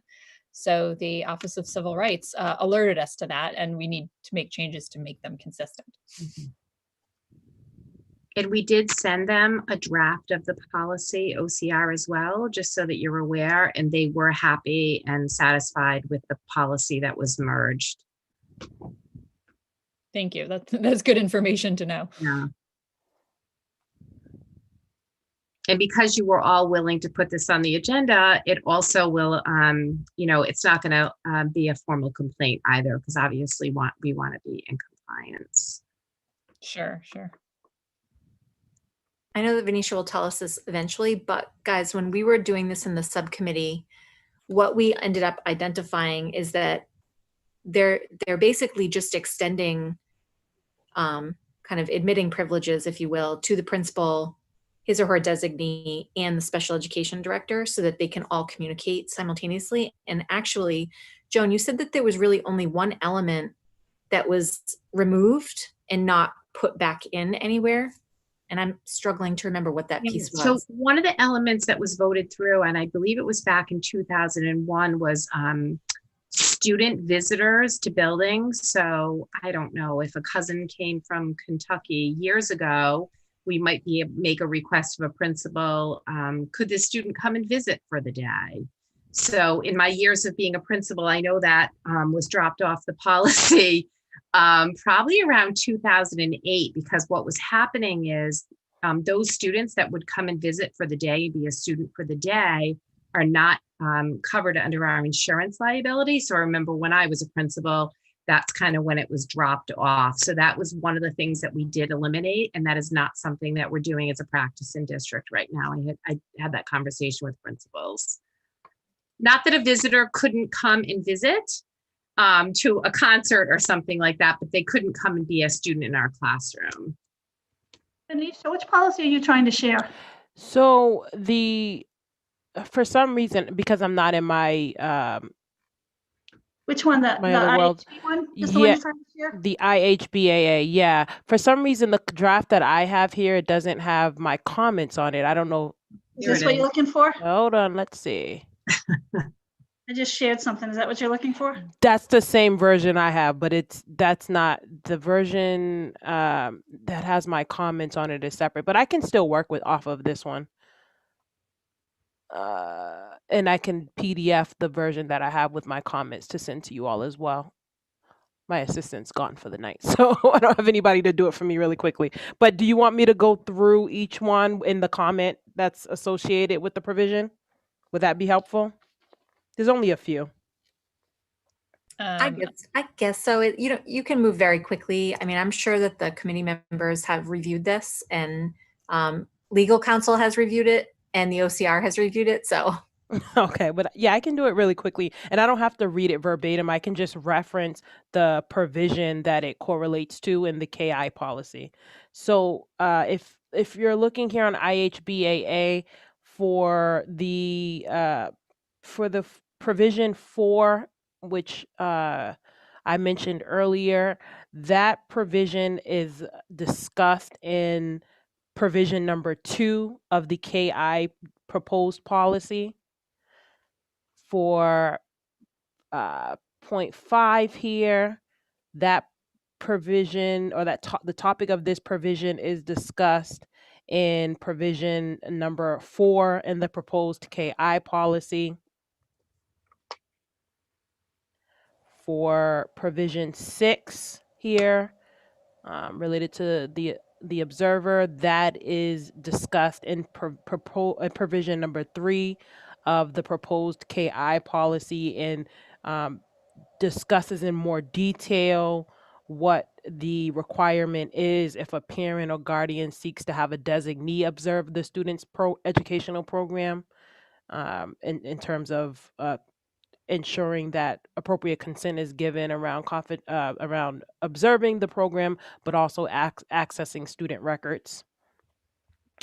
Number 7, that was stricken, which is why you don't see it here, and that just talks about the number of observers at any one time may be limited. That's discussed in another provision later in KI, so it was deleted from this section. And provision 8 here is discussed in provision 9 of the proposed KI policy. And for 10 here in the IHBAA policy, you can find that provision added and to point 10 of the proposed KI policy. And just 2 more here. So for 11, here on the IHBAA, you can find this provision in the number 8 of the proposed KI. And it discusses in further detail, provision 8 does, that an observer must sign an agreement of confidentiality for observation and return the signed copy to the building principal or their designee prior to commencing their observation. And then lastly, for 12 here, you can find that provision listed in provision number 6 of the proposed KI policy. So hopefully that's helpful so you can correlate and correspond those provisions to the proposed KI policy.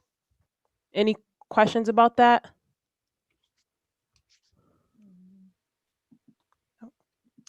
I don't see any. All right, so in that case, I would entertain a motion to approve the, wow, I just lost the words. I would entertain a motion to approve updated policies KI and AHBAA. So moved. All right, do I have a second? Second. Okay, any discussion or questions? Joseph? Thank you, Madam Chairman. A couple of quick questions about the policy KI. So if I understand the policy is to allow parents, guardians, or the designees to come into school to observe classrooms. Now, this is not necessarily limited to the parent or guardian's, the class for the parent or guardian's child or ward. Is that correct? So this is to allow observation of anything that goes on within the district from any parent or guardian or their designee. Is that correct? That's correct. Okay. So my first question is, I'm looking at the title of it. It says that it's, parents, guardians, or their designees.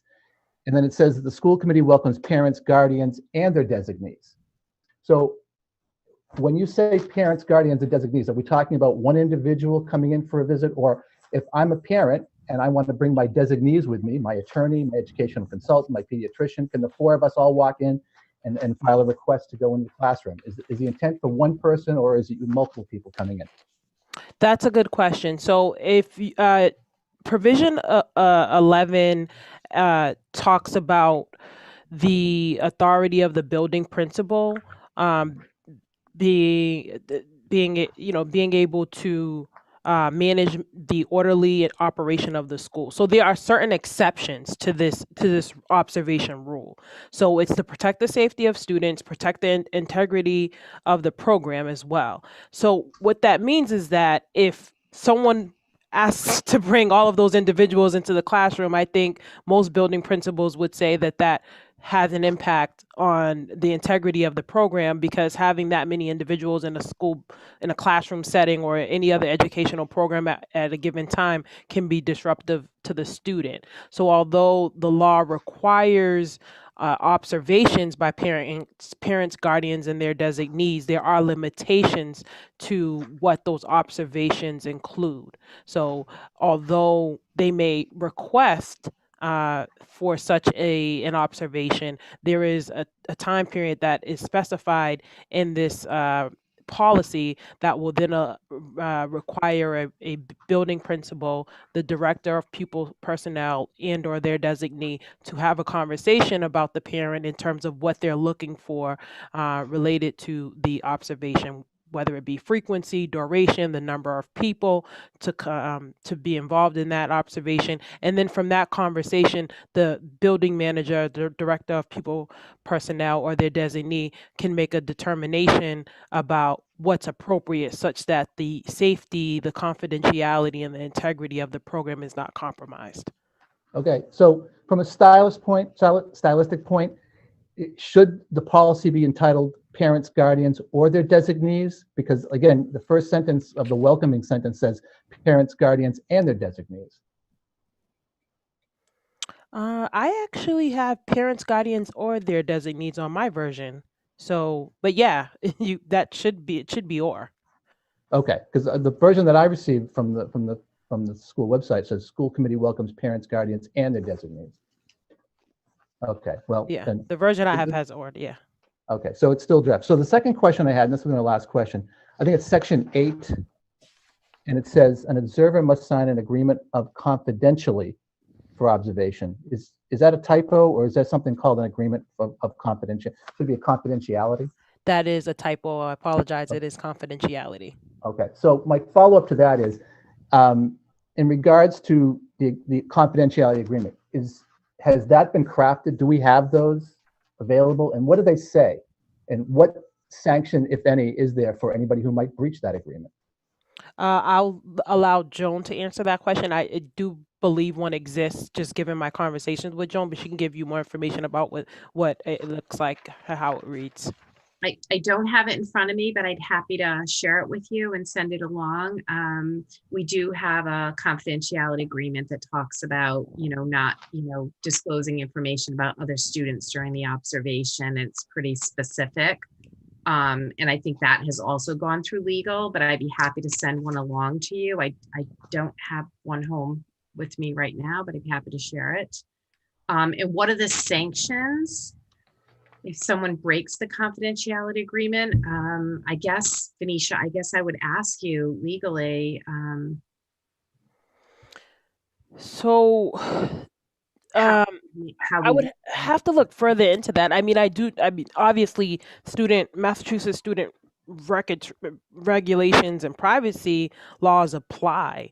So, there would be a process that one can take in terms of addressing that, likely through DESE. But I also think that from a district standpoint, there can be other ramifications or consequences for such an act, such as refusing them for future observations, perhaps. But I would have to look more in detail about that. And then the confidentiality agreement that they must sign can, if it doesn't already, it can spell out what those consequences are. I have not reviewed that particular document, but I imagine there would be some information on that document about what the consequence would be if a person was to disclose confidential student information that they obtained through an observation. And I can take a look at that with Joan once she's able to get a copy of it and get it over to me.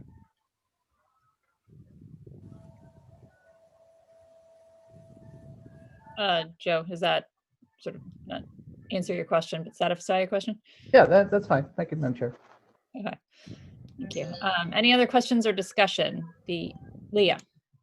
So just a point of order here, and it might require a motion to table. Don't we have to do 2 readings of this? Joan, wasn't that the timeline that we established, that tonight was the first reading and the second reading would be at the next meeting? I believe that's the school committee policy, that this is the first reading.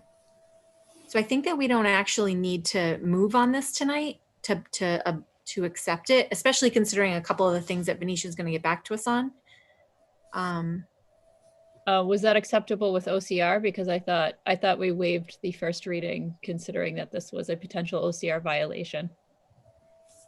At the subcommittee meeting, it was stated that the second reading would be waived given the OCR complaint. Yeah, that was my understanding too. Oh, okay. I'm sorry. We were going to be asking waive the second reading. I think that we initially told them the timeline was that we were coming to the December 16th school committee for the first reading. I know, Leah, you had said, do we want to push this through? I thought I remembered you saying, no, they understand that. Yeah, they do. I mean, they understand that it has to go through a process. So of a first reading and a second reading, and then it's adopted. So I'm not trying to obstruct. I actually do not mind waiving the second reading, considering all of the eyes that are on this, but I leave that to the decision of the committee. Well, we have a motion on the table currently. Rich? Just what's the recommendation of the subcommittee chair? Oh, thanks. So I would,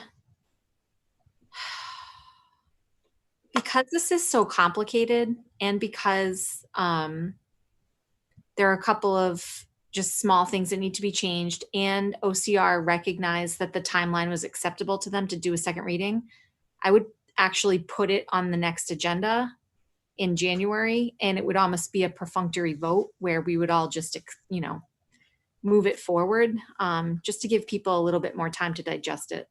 That would be my recommendation, but you clearly can vote your heart here.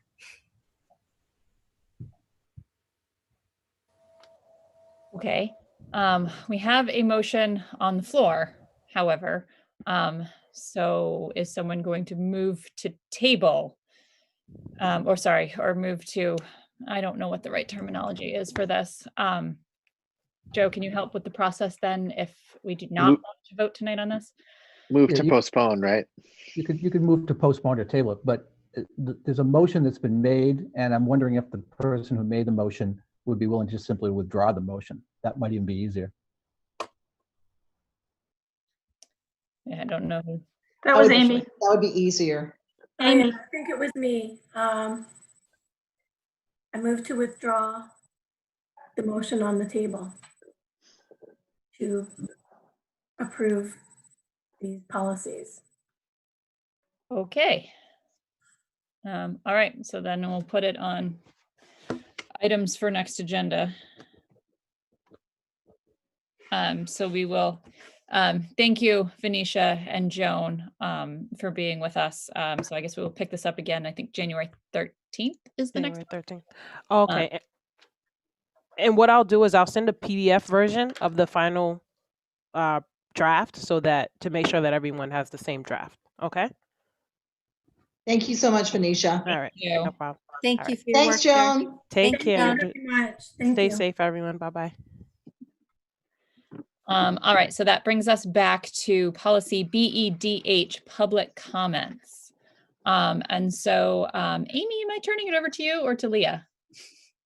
I know we started to broach this subject at our last meeting, but decided to put it on the agenda actually for this meeting. I'm happy to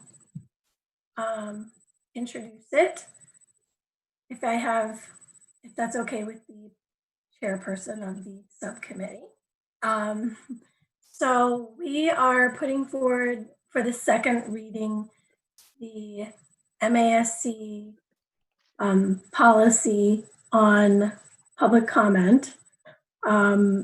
We have shared the highlighted version, a version of the policy that shows what has changed since compared to the previous version of the policy. But essentially this policy was updated to reflect changes in the law, and we're proposing to adopt it as is.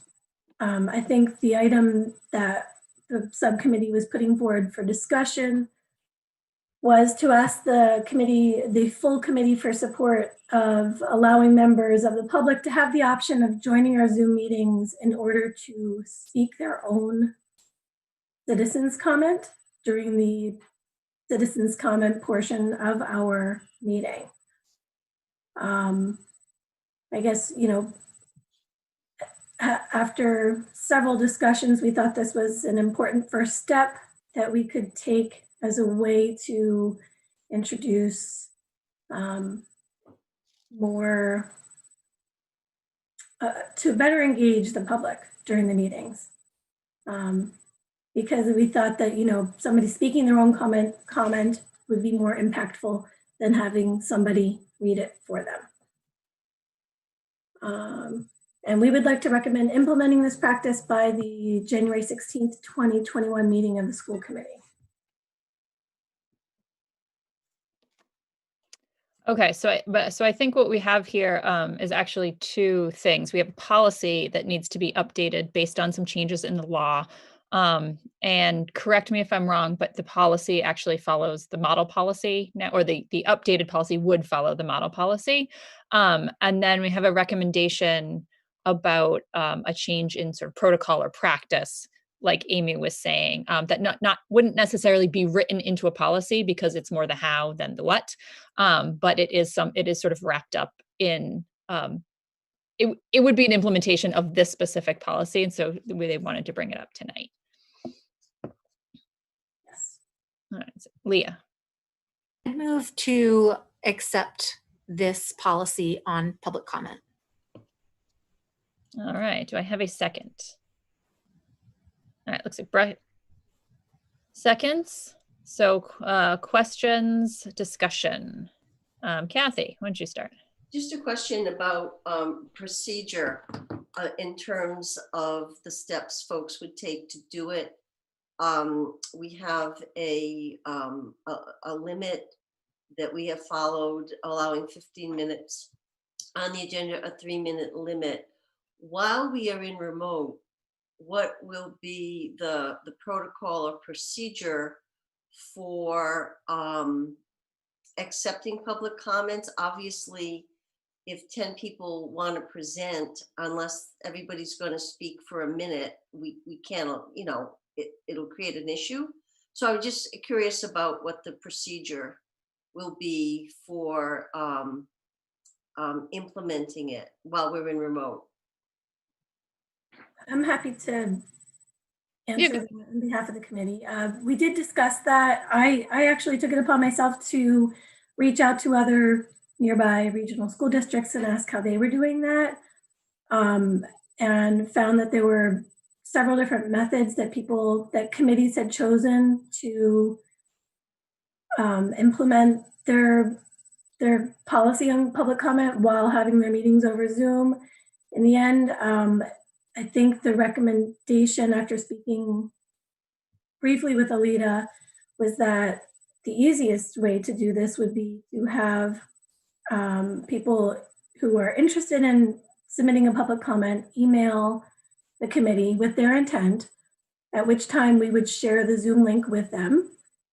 They could read their comment. They would still have to adhere to the same rules that we have in place in terms of a 3-minute limit. And then when they're done, the host would leave the meeting. I think that was how we were envisioning implementing this. Correct me if I'm wrong, fellow committee members, subcommittee members, but that's what I got out of it. Just, Madam Chair, can I follow up? Sure. Is there a provision, though, in case there are more people than our time allows for? How do we, in the past, if we had some that were similar, we could sort of lump them together and say, well, this one is representative of 5 that we received. And I'm wondering if we could vote on the policy and then have the committee come forward with a recommended protocol for us to vote on and discuss. That's just for what it's worth. Yeah, so I think that is what we're doing right now. The motion on the floor is to approve the revised policy, which doesn't actually have anything to do with the recommended protocol. And we're kind of lumping the discussion together, and I think that's fine. But the actual vote is simply for the written policy as revised. So actually, if there's any more questions about that, why don't we do those? And perhaps it would be better to keep these things separate. Sharon.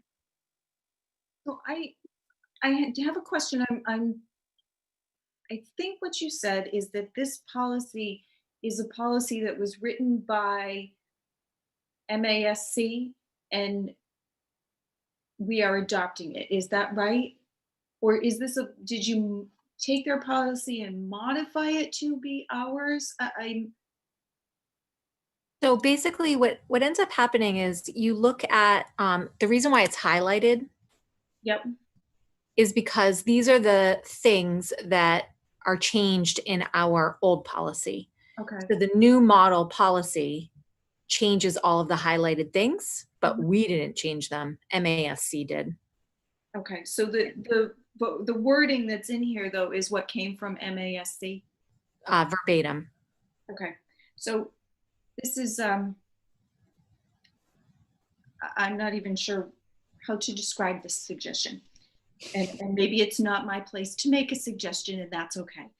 I'm looking at the item number 1, and it says all speakers are encouraged to present their remarks in a respectful manner. And I'm wondering if we may want to state that a little bit more clearly, as it is expected that speakers will present remarks in a respectful manner. I just wonder if leaving it as it is requested, that people could say, you requested that, but I'm choosing not to do that. But if we put it out a little bit more directly, it is expected that, it makes it a little bit clearer. Maybe it's nudgy, I'm not sure. It's putting it out there. I totally hear you on that, Sharon. I think that we need to be really careful of changing any of the language in the model policies, because lawyers have created this language, and anytime we veer from it, it I think creates liability. But in addition, we need to be really careful about regulating content, which is closely connected to tone. That's ultimately what the Natick court case was about, was shutting down people who had things to say that were not necessarily pleasant. That's fine. My question was not specifically, it wasn't about content, it was about expression. I'm not trying to say that people can't say what's on their minds. I'm saying that there are different ways to express what's on your minds, and it's easier to listen if it's expressed in a positive way than not. But that's fine, and I'm just throwing it out there. You can disregard it. That's okay. I think if you wanted to make a change on the fly to it, you would actually like move to amend and then put the change of language in that and see if there was support for that from the committee. But think about that for a second. I'm going to go to Mike. So real quickly before I jump into my comment or question, public comment is always sort of preceded by a clarification by the chair, and we could make, we could kind of emphasize the expectation that way without amending the policy. That's just a thought, because we do that before every public comment session anyways. So anyways, back to what my original thought was. I would just want to thank the subcommittee for their work and the recommendation. I think this fills a need, and I very much appreciate it. And I just want to be clear. Could you share what this means to someone who wishes to share out a public comment? In other words, public comment is still not, and in the past has never been about a point of discussion, a debate, or a dialogue. It says that in the protocols. So if we were to retroactively implement this for today's school committee meeting, it's my understanding that the only difference would have been that instead of school committee members reading an emailed version of the public comment, then the actual authors would be able to read it.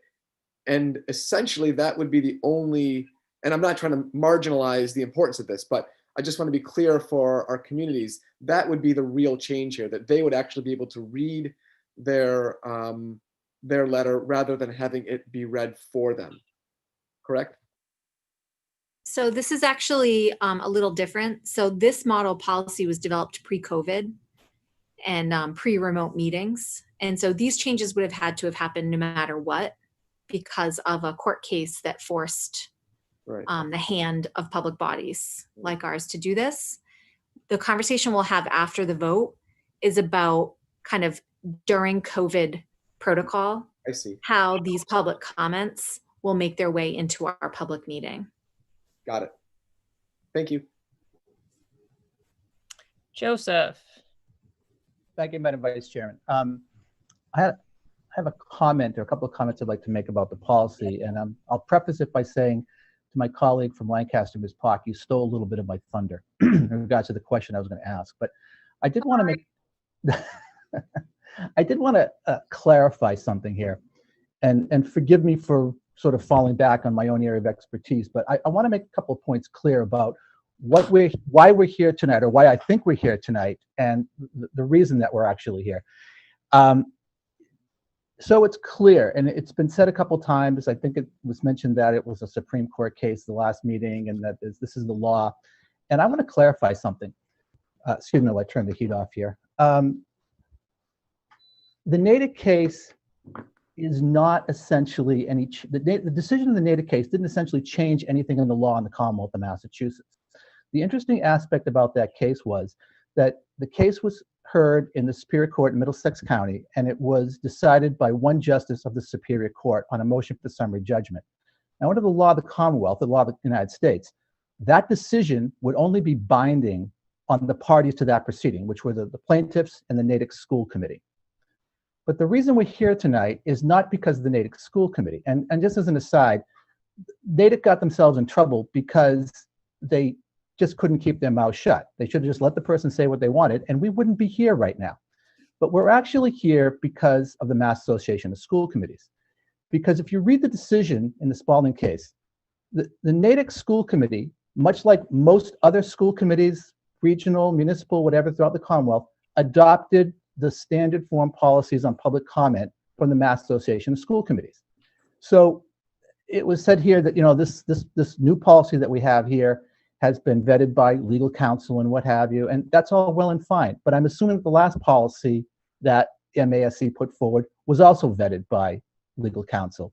And now we've got 351 cities and towns in the Commonwealth, plus regional school districts throughout the Commonwealth, who are looking to change their public policy because this is what happened. So going back to Ms. Pock's question, I wonder, you know, I'm hearing from the policy subcommittee that this is basically the standard form policy as put forth by MSC with no change whatsoever from the policy subcommittee. This has not been edited. You've not made any alterations, edits, modifications, additions, whatnot. You're just taking what MASC is giving you and adopting it or suggesting that we adopt it as part of our policy. Is that what the subcommittee is doing? Okay. So just for example, I just want to look at section 3 where it says topics for discussion should be limited to those items within the school committee scope and authority. I read that as saying that's what it should be, but it doesn't necessarily have to be. So is the expectation that anybody can come before this committee and say pretty much anything that's on their mind? Because as long as it's not violative of the U.S. Constitution's First Amendment rights. Because if you look on YouTube, you'll find plenty of examples of people who go before city councils and boards of selectmen and say some really unusual things. So is this the expectation that the policy subcommittee is going to, is this the understanding of the policy subcommittee in regards to the content of people's comments at public comment? Yes, it's our understanding that public comment should be limited to things that we can control. So if they want to come to school committee and complain about climate change, we could deny them access. Public comment is actually not a right. It is within the chair's discretion. And this policy helps to define what kinds, you know, like let's assume that Lainey becomes this crazy tyrant and says no public comment at all.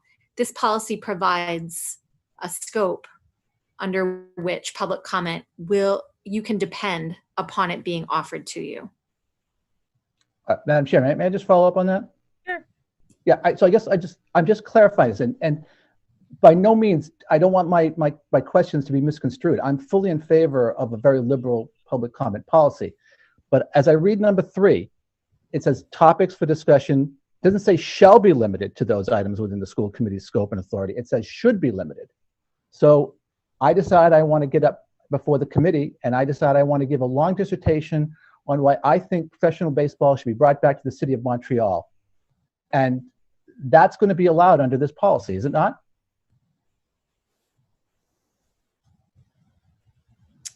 Oh, I'm unmuted. I would say that would not be allowed, that the chair could prevent that person from taking the 3 minutes that they've signed up for because they're not speaking to us about anything within our jurisdiction. Yes. And at the least, I would certainly cut them off at 3 minutes.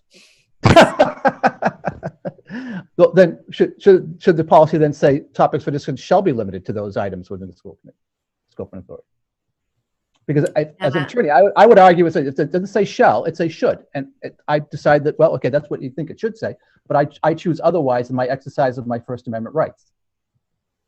And a lot of people do this. So I'm not here to object to the language. I just want there to be a clear understanding from what's being proposed by the policy subcommittee as to what they're asking us to vote on. I read this as being very liberal and being, giving people a lot of leeway on what they can say before this committee.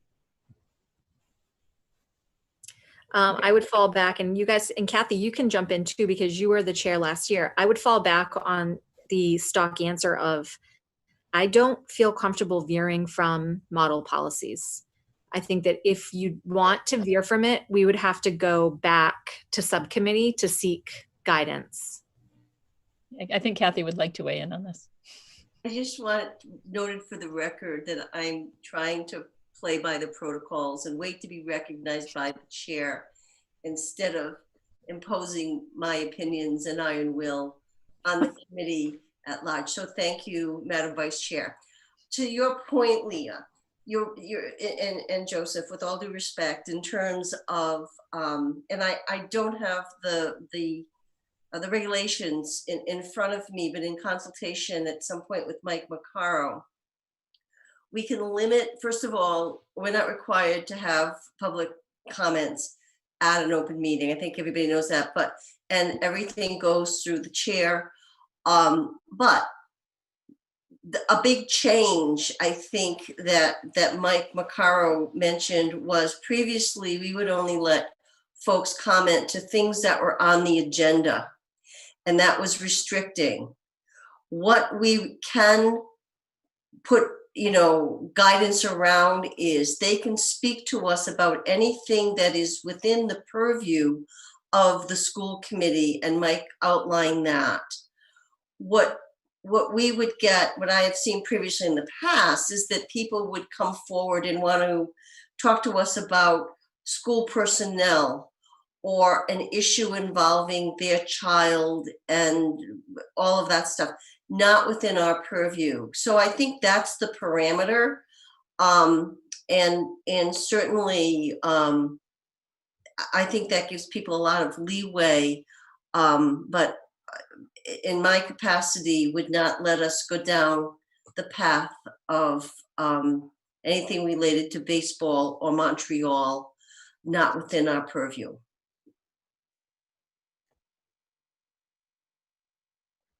Okay, thank you. Brooke, go ahead. Normally, I don't weigh in on policy because policy really is the purview of the school committee, but just a couple of quick thoughts and some things to kind of think in the back of your mind. Leah, you're absolutely right. When MASC gives us a policy, you try to stick as much to content and form as you possibly can.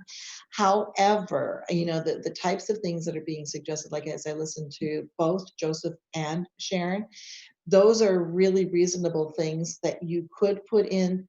Then I would do exactly as you said, send it back to MASC. Honestly, I think both of those things would be totally approved. You're absolutely right, though, because this has all been vetted through their own legal counsel. Sometimes you could change the smallest of words and we might not think that it's a big deal, but there's some court case out there somewhere that has made that word a big deal. So there's nothing here. And by the way, I just want to give so much kudos to this school committee because you are paying such great attention to policy, and policy is the underpinning for a school district to run. So I'm thrilled that I'm seeing this type of discussion. But I would definitely take it back. Like if you want to make those changes, I wouldn't hesitate to, quite frankly. I would just send it back quickly to MASC and say, are you okay with this? I quite frankly think that they'd be okay with those two. If it was some other change, I might be hesitant to say, but I think that I would absolutely agree with both Joseph and Sharon. I think that those are, just from my lowly perspective, I think those are two fine changes that I think probably would even help firm up the policy from my lens. So just my 2 cents. Thank you. Would it be reasonable to vote on adopting the policy as is, but also have the intention of sending it back to the subcommittee and then perhaps over to MASC to look at those additional changes?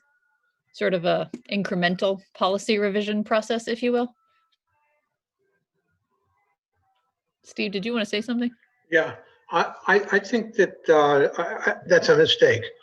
I think we need to send it back to the policy subcommittee and have them alter the policy to say shall. It's a much stronger legal word, and I think we don't want to get involved. Well, whether Montreal should have a baseball team or whether we should all be required to wear silver foil triangular hats, whatever it is. I think we really need to send it back and have that change. The word shall. You shall do this. It's not you should do this. There's a big difference. And I would vote no on the policy acceptance unless we sent it back with that recommendation. Okay, thank you. Yeah, so I think that leaves two choices. One would be to vote, and you could feel free to vote yes or no, or whoever made the motion could withdraw the motion as well. Kathy, did you want to say something? Just that if it is going to go back to committee, that perhaps also the next time it comes forward would be to have the process or the protocol for implementation, so that we just wrap it all up. That's just a suggestion if it goes back. If not, then I would think that a protocol would need to come forward so that we know what the structure is for implementation.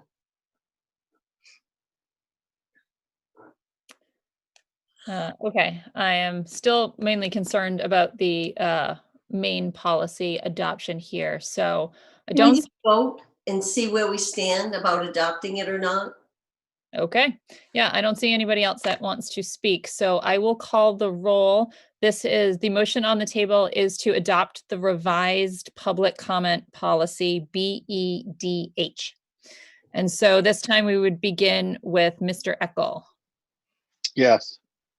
Attorney Gleason, but you guys can correct me, by the way, if I'm using the wrong moniker. Like, I'm trying to do the right thing here. Please correct me. Attorney Gleason. Yes. Mr. Horish. Yes. Dr. McCarthy. Yes, yes. All right. Ms. Pock. Yes. Mr. Rubenstein.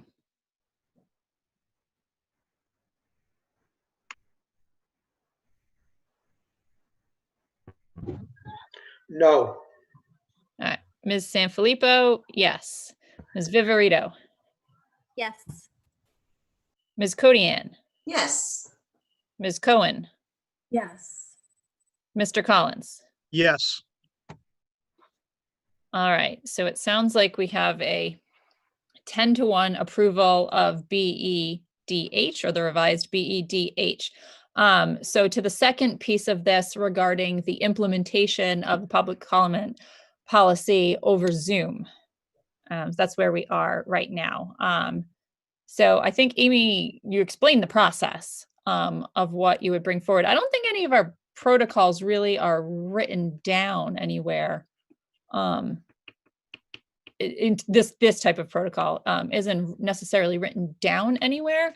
So I don't know how people feel about discussing, or not even sure this is a vote now, or if they want to kick it back to subcommittee.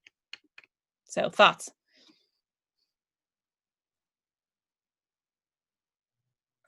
I mean, I think we'd need a way to communicate this to the public, the change in practice.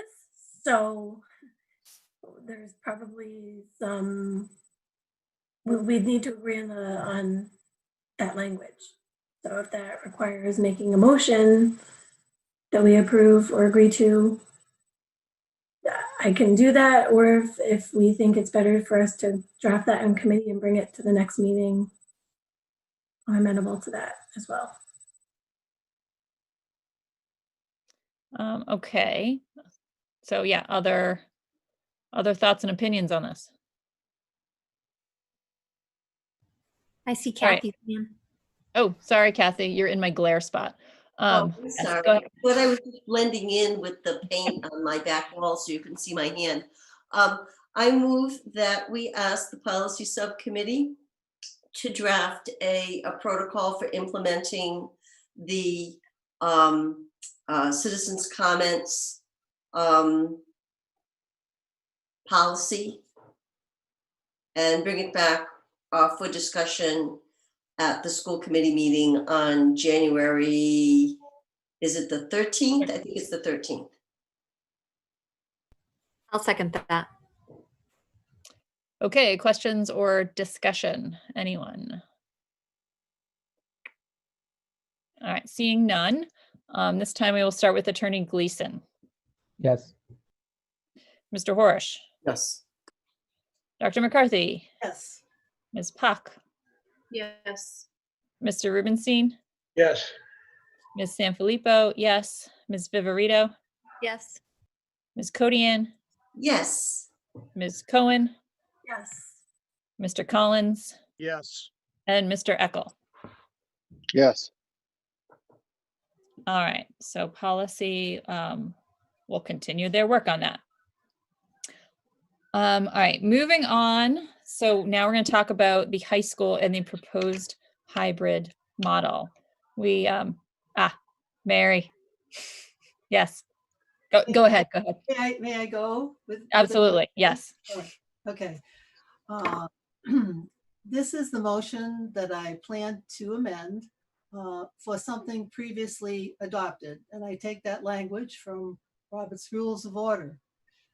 In light of Governor Baker's Massachusetts rollback to Phase 3, Step 1 of COVID reopening planning, I move to amend the September 2nd, 2020 vote to approve the 2020-2021 NRSD sports schedule as presented by Athletic Director Tanya Rich to include a change in the dates for all indoor winter sports from the winter sports timeframe to the fall season 2 or floating season, February 22nd to April 25th, 2021. Outdoor winter sports of alpine and Nordic skiing will remain in the winter sports timeframe, November 30th, 2020 to February 21st, 2021. I'll second. Okay, questions or discussion? Does everyone understand what that motion was? So go ahead, Mary. So if I could speak to it first and Sure. make a motion, that's okay. Seconded it. Kathy. What? It's okay. Alita asked who seconded it. I just Oh, said. it's me. Yep. So let's see if this will help out too. Not only are the Massachusetts COVID numbers increasing at an alarming rate. Okay. The number of COVID cases in schools are doubling on just about a weekly basis. The rollback by the governor is a major indicator of the substantial increase in COVID risk. Yesterday, Governor Baker implored Massachusetts residents to sacrifice in the coming holidays and to avoid any indoor gatherings with anyone other than the people you live with. Also, gyms are now closed for the next 3 weeks in Boston, and other cities and towns may follow suit. The fall sports success, the schedule involved sports that were outside. Bringing sports inside is a transmission risk for the students and for everyone associated with each sport, as well as for everyone else in the building. In regard to basketball, we have recent examples on the college level. Numerous college teams have had to cancel games, quarantine, or as Coach K did at Duke, decide proactively to forfeit games due to COVID.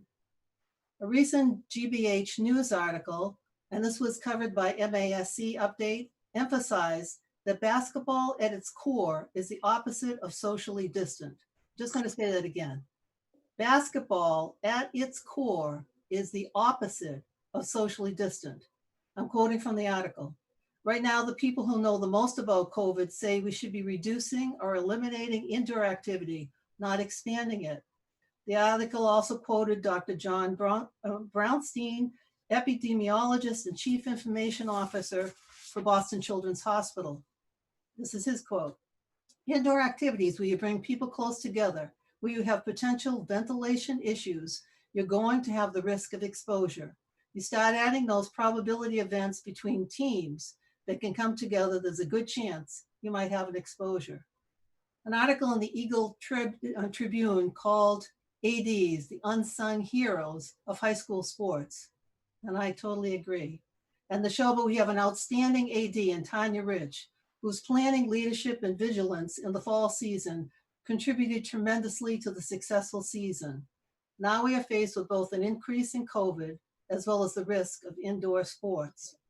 One AD said, COVID changes things as you never really know what a particular day or week will look like. Some districts aren't allowed to play schools or districts in the red, so you have to be prepared as everything can change at a moment's notice. In the planned POD for Neshoba, 5 out of the 6 towns are currently red, and for hockey, 3 out of the 7 towns are currently red. When I played basketball and tennis, I was taught to pivot. And pivot is the often used verb in responding to the pandemic, its planning, and its effects. The administration has had to pivot a number of times in regard to COVID scheduling already. While I realize how much planning has already gone into planning for winter sports, that planning for the indoor sports isn't wasted. It will just come into play at a later time frame. The outdoor sports of alpine and Nordic skiing should proceed as planned, since students will be outside, and the months of January and February are most likely to be snowy or cold enough to create snow. Finally, there are some districts that have recently voted to totally shut down all winter sports, and that's not the intent of this motion. This motion involves postponing winter indoor sports until the fall 2 time span, and would leave outdoor winter sports, alpine and Nordic skiing, in the winter timeframe. Thank you, Mary. Yes, and thank you. I feel like I got a little bit ahead of myself there. Whoever makes a motion should have the first right to speak to the motion. So thank you for bearing with me on that. Now I will open it up to the floor. Kathy. So, okay. I understand what you're saying, Mary, and I think it makes a lot of sense. I'm wondering though, if we decide that, isn't it contingent upon other districts also having the same plan? Because if it's already been decided and we change it, who are we going to play with? I mean, and I'm not an athlete. I don't even watch it on television, so I have no idea. I do know that basketball is inside and sweaty and skiing is outside. So what, if we change, does that mean the other towns that we play with have to change? And I don't know who can best answer that. Mike, did you want to answer that? Well, I wish that our athletic director were here so that she could answer it, but it's my understanding that we are part of the Mid-Watch League, the Midland Massachusetts Interscholastic League. And we are in Division B, which is Groton, Fitchburg, Marlborough, us, and Westboro. So unless I'm misunderstanding, if we were to delay our sports season, our winter sports season, at least for our indoor winter sports season, and none of the other members of the Mid-Watch League were to do it, by the time we implemented our delayed season, we'd be playing games against ourselves. That's, if I understand this correctly. Yeah, that's what I. Mary? So those aren't the towns that that I had that we would be playing in the pod, which starts off with just being able to play and practice ourselves. And so I don't have that right in front of me. I had put this forward and hoping that that Tanya Rich would have a chance to be able to know about this too. So yes, it would probably mean curtailing a lot of basketball. But what I read about ADs in other districts was that they were having to reschedule and relook at things dependent on those communities and their level of COVID and the level of exposure. So my intent is that our students would still be able to play basketball even if they played within in the district. they would at least have a chance to play. And because the indoor sports are that much more dangerous in terms of risk of transmission. And so I felt that I would be remiss. I was leery, at our last meeting about this, because it doesn't make sense to have things indoors, especially we're going into the very worst time for COVID transmission. And so it doesn't make sense to me. Brooke, did you want to speak to that? Sure. Well, actually, I was just Tanya texted me right away. So she says that she's sorry she doesn't look well prepared, and so because she just gave the baby a bath. But I said that's okay. She's welcome to jump on, and I believe Alita is going to send her. I will say, don't worry. Just give me a second here.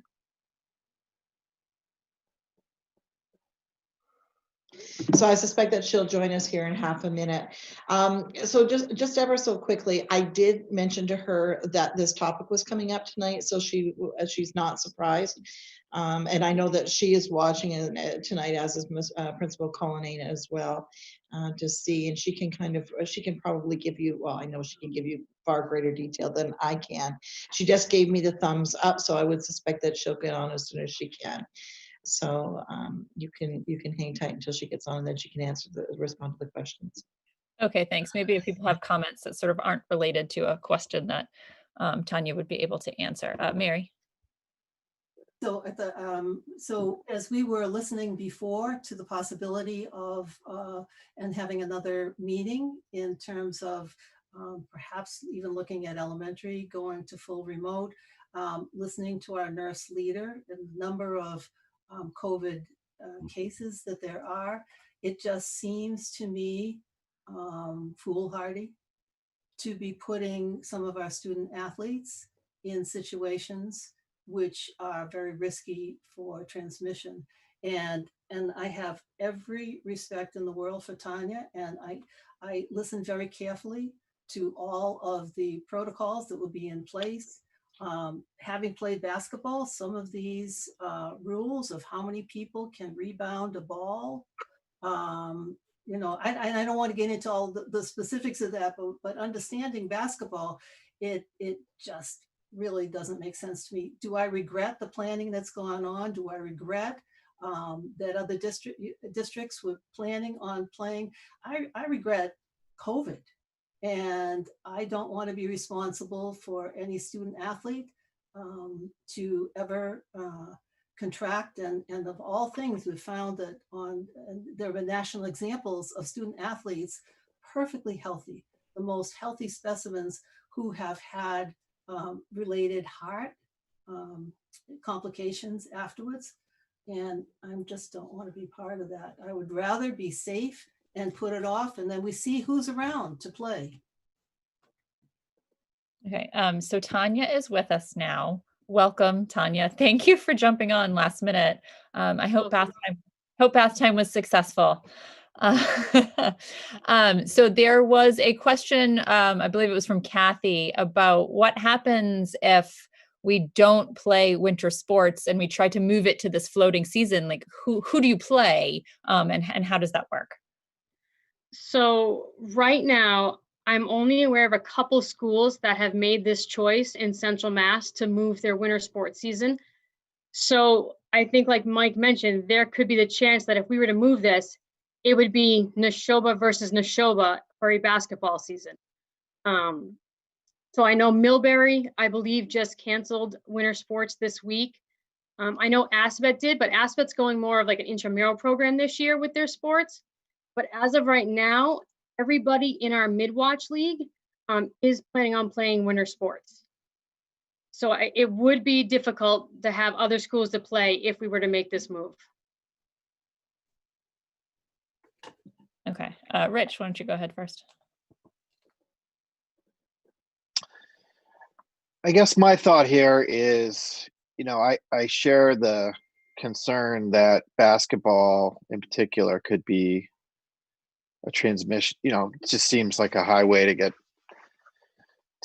perhaps get the virus. But I mean, I think parents can make their own decisions here. I know Mary's coming at this with her heart, and I think that's great. But I think we also have to rely on parents to make the choice.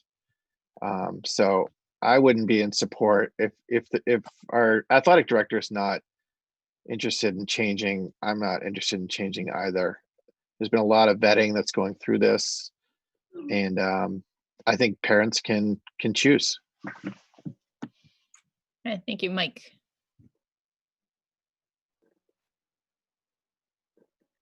Sorry, I'm just going to echo what Rich said. I appreciate where, Mary, you're coming from with putting forth this motion. I know it's coming from a good place. I've thought about this for the past couple of weeks as it was brought up in November. And I think where I'm coming from, my perspective is that our AD, Tanya, advises the district of essentially policies and procedures. And I know that she grapples on a day-to-day basis on how to keep our kids active, healthy, and safe every single day. Athletic directors take their cues from the regulating body, MIAA. They're guided by a state governing body, and that's overseen by the governor. So this is all regulated from the state, and it eventually trickles down to our districts. So I think it's safe to assume that there has been considerable thought that has gone into the earlier decision to offer winter sports programs at the high school level, at the district-wide level, and in fact, all sports, not just winter sports, with every available safety protocol and measures and precautions put into place. So personally, I think that by supporting this motion, we're essentially circumventing the work of these bodies and the tasks that they're charged with. And I don't know that that makes sense to me. I don't feel that I know better than these regulating bodies. I don't feel that I know better and want to decide for parents, as Rich said. And I don't know that I want to, with my vote, I don't want to swoop in and decide what is best and what is safest for children by going against what the state says is still considered safe.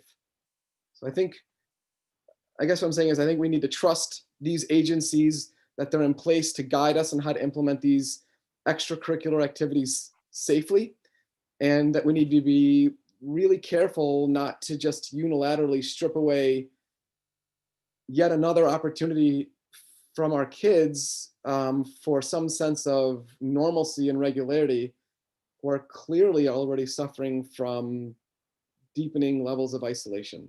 So while I can appreciate the perspective, I would not be in favor of the motion as well. Thank you, Mike. Sharon. I'd like to ask Tanya a question, and that is, do you know if there would be any, if you were to talk to the athletic directors in the other towns or groups that are in our pod and say, we know that the numbers are rising and there's lots of transmission in our communities, would there be interest within the whole group to make a change? And that would, I'm trying to look at this from a lot of different perspectives in terms of keeping the sports for the kids,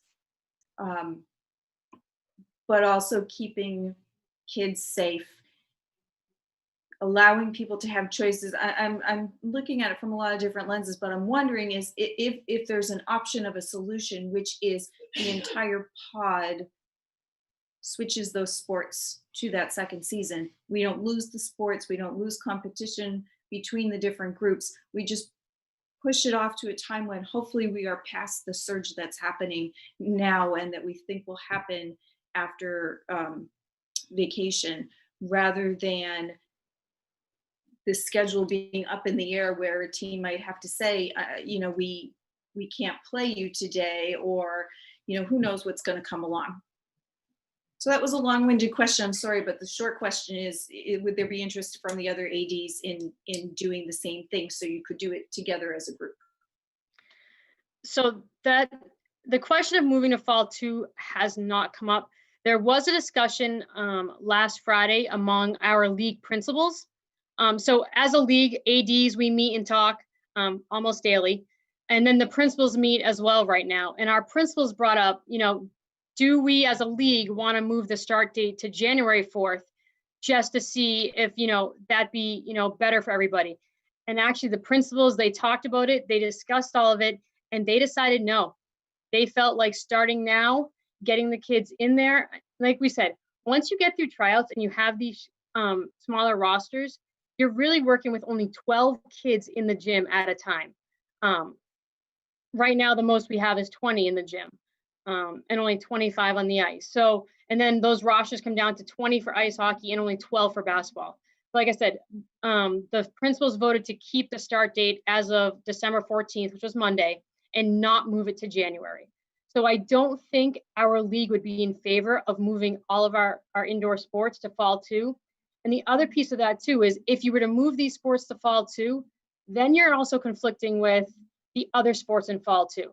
So right now, if we were to move basketball to fall 2, now I have to run a basketball and a volleyball season. So that's 5 basketball teams and 3 volleyball teams in 2 gyms. And I'm not sure how we could actually pull that off. Right now, we practice till 8:30 to make sure everybody has their own gym slot. And that's with 5 basketball teams. So if we were to add 3 volleyball teams, we probably be going, well, we have to be done by the 9:30 curfew. I don't think we'd be able to get everything in. And also unified basketball is also in the fall 2 season. So then you're adding a unified basketball team. So now it's 6 basketball teams and 3 volleyball teams. And if there's football still scheduled for that fall 2 season, and cheerleading. So cheerleading would need practice indoors as well. And then you're also taking kids who might play basketball and football to now have to choose between those 2 sports.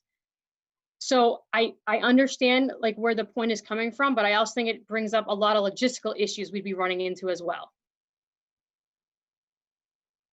Thank you. You're welcome. Joseph. Thank you, Madam Vice Chair. I just want to make a procedural issue here, or raise a procedural issue.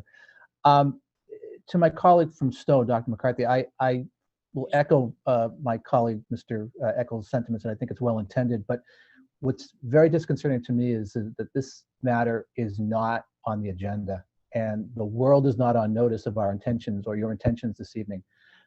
I would think that hell would have no fury if we voted on this tonight in favor of your motion without putting the parents and the student athletes of the district on notice that this was coming. So while I feel your motion is well intended, I couldn't in good conscience vote in favor of it without at least giving the world notice of what we're doing here tonight. No, question for our Robert's Rules expert. Any motion can be reconsidered at any time, correct? No, you can only reconsider at or before the close of the meeting at which the action was taken. The more, so you had said something about reconsideration in some of your emails, but a reconsideration motion can only be made at or before the close of the meeting at which the action was taken, and it then becomes a motion to rescind subsequent to the meeting. The interesting parliamentary issue here with Dr. McCarthy's motion is she has framed it as a motion to amend. It does strike me, though, a little bit more as a motion to rescind, in part the approval of the committee for the winter sports. But I'm not sure how reconsideration would even bear into this at this point. Sorry, my terminology is never the best. And sometimes people have to work off my intent and not my actual words, unfortunately, which I know is a problem if you're an attorney. Mary. So that's what I did when I requested that this be put on the agenda, and the answer was that any motion could be reconsidered, and so I did not ask for reconsideration, which, as Joe said, would have to happen at the same meeting as the motion that was passed or made, or at a subsequent, like the next day And we had already talked about something like this before. That's why I went with, and I have my book, amend something previously adopted. So one of the remedies here, and I don't even know that when we are withdrawing motions, whether that is really Robert's Rules of Order way to go, but we've been doing that this whole meeting. So that might be the best thing to do, would because what I wanted was to have this on the agenda. However, if I were to withdraw it, I would say that it becomes even more problematic if we put this to January 13th, when, for all the reasons that Tanya just explained, it would just become more and more complicated. So I don't know if there would be any other comments that people would want to make.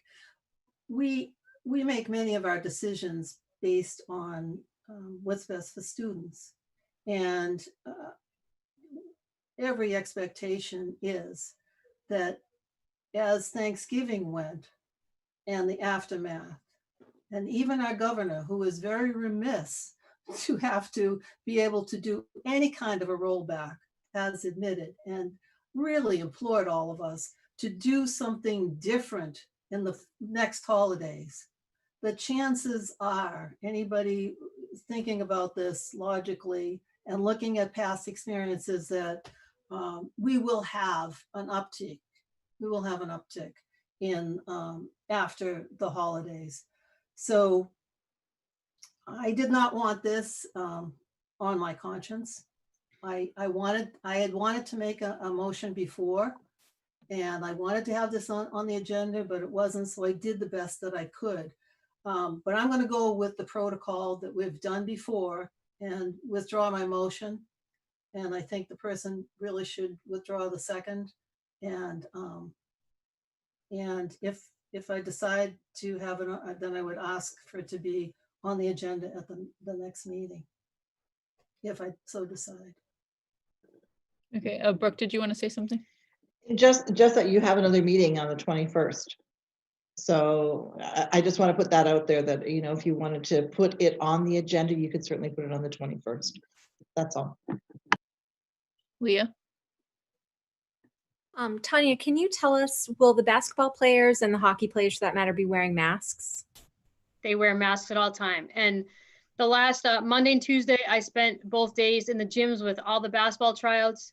Honestly, the kids were great. Today I went to the rink and I watched both tryouts for hockey, just to make sure. I wanted to make sure the kids were following the protocols. With hockey, we had an hour and a half Zoom meeting on Sunday night to go through all the rink protocols, because they're a little different than what it would be like at our own basketball court. So I've spent the last 3 days with our kids and our coaches and just watching everything.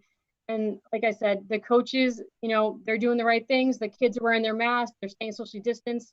At the rink, you know, every bench has X's on where you sit to get ready for practice and where you go for your mask break and water break. In the gym, Mrs. Mariani and I spent Monday afternoon in there putting X's all over the floor, 10 feet apart. So the kids walk in, they know to go to their yellow X. That's their spot. So we have all these things set in place. And again, we can't say that nothing's going to happen, and we, you know, but we're doing everything we can, I think, in my mind, to keep the kids as safe as possible and to give them this opportunity. So just a quick follow-up, Madam Chairwoman. I would say that, one, I believe in masks. I understand what you're saying, Mary. The basketball is definitely probably one of the most problematic sports, but I really do believe in masks. And I think when properly employed, the problems become very small. But what's more, this is voluntary. And every single child who is entering that rink or that gym, they do so because they choose to. And the spread is really not something that I'm terribly concerned about, because they're choosing to be there. So that's I just wanted to say that. Mary, so are you officially withdrawing the motion? I am. I'm withdrawing the motion. Okay. But I really do think that we need to look at, and Joe should, you know, chime in on the fact of just withdrawing motions. I don't find that in Robert's Rules of Order. that you just do that. So, but since we've done that and it's worked for this meeting, I'll follow suit and I'll withdraw it with regret. Okay, yeah, I think that's something that after the meeting, perhaps we can research, do our homework more into what should be happening there. All right, thank you. So, Tanya, thanks for popping in. It looks like that conversation is over now. So we'll let you go get back to your evening. Okay, thank you. Bye, Thanks, guys. So the next item on unfinished business is the proposed hybrid model for the high school. We started this discussion at our last meeting. So basically we are picking up where we left off. I don't think I have much more other context than that you guys don't already know, but I see Kathy already has her hand up, so I'm going to go to Kathy first. Thank you. I move to have the high school transition to the hybrid model, which was presented at the December 2nd meeting by Monday, March 1st, contingent upon a downward trend in the COVID data in our school district. Okay, is there a second for that motion?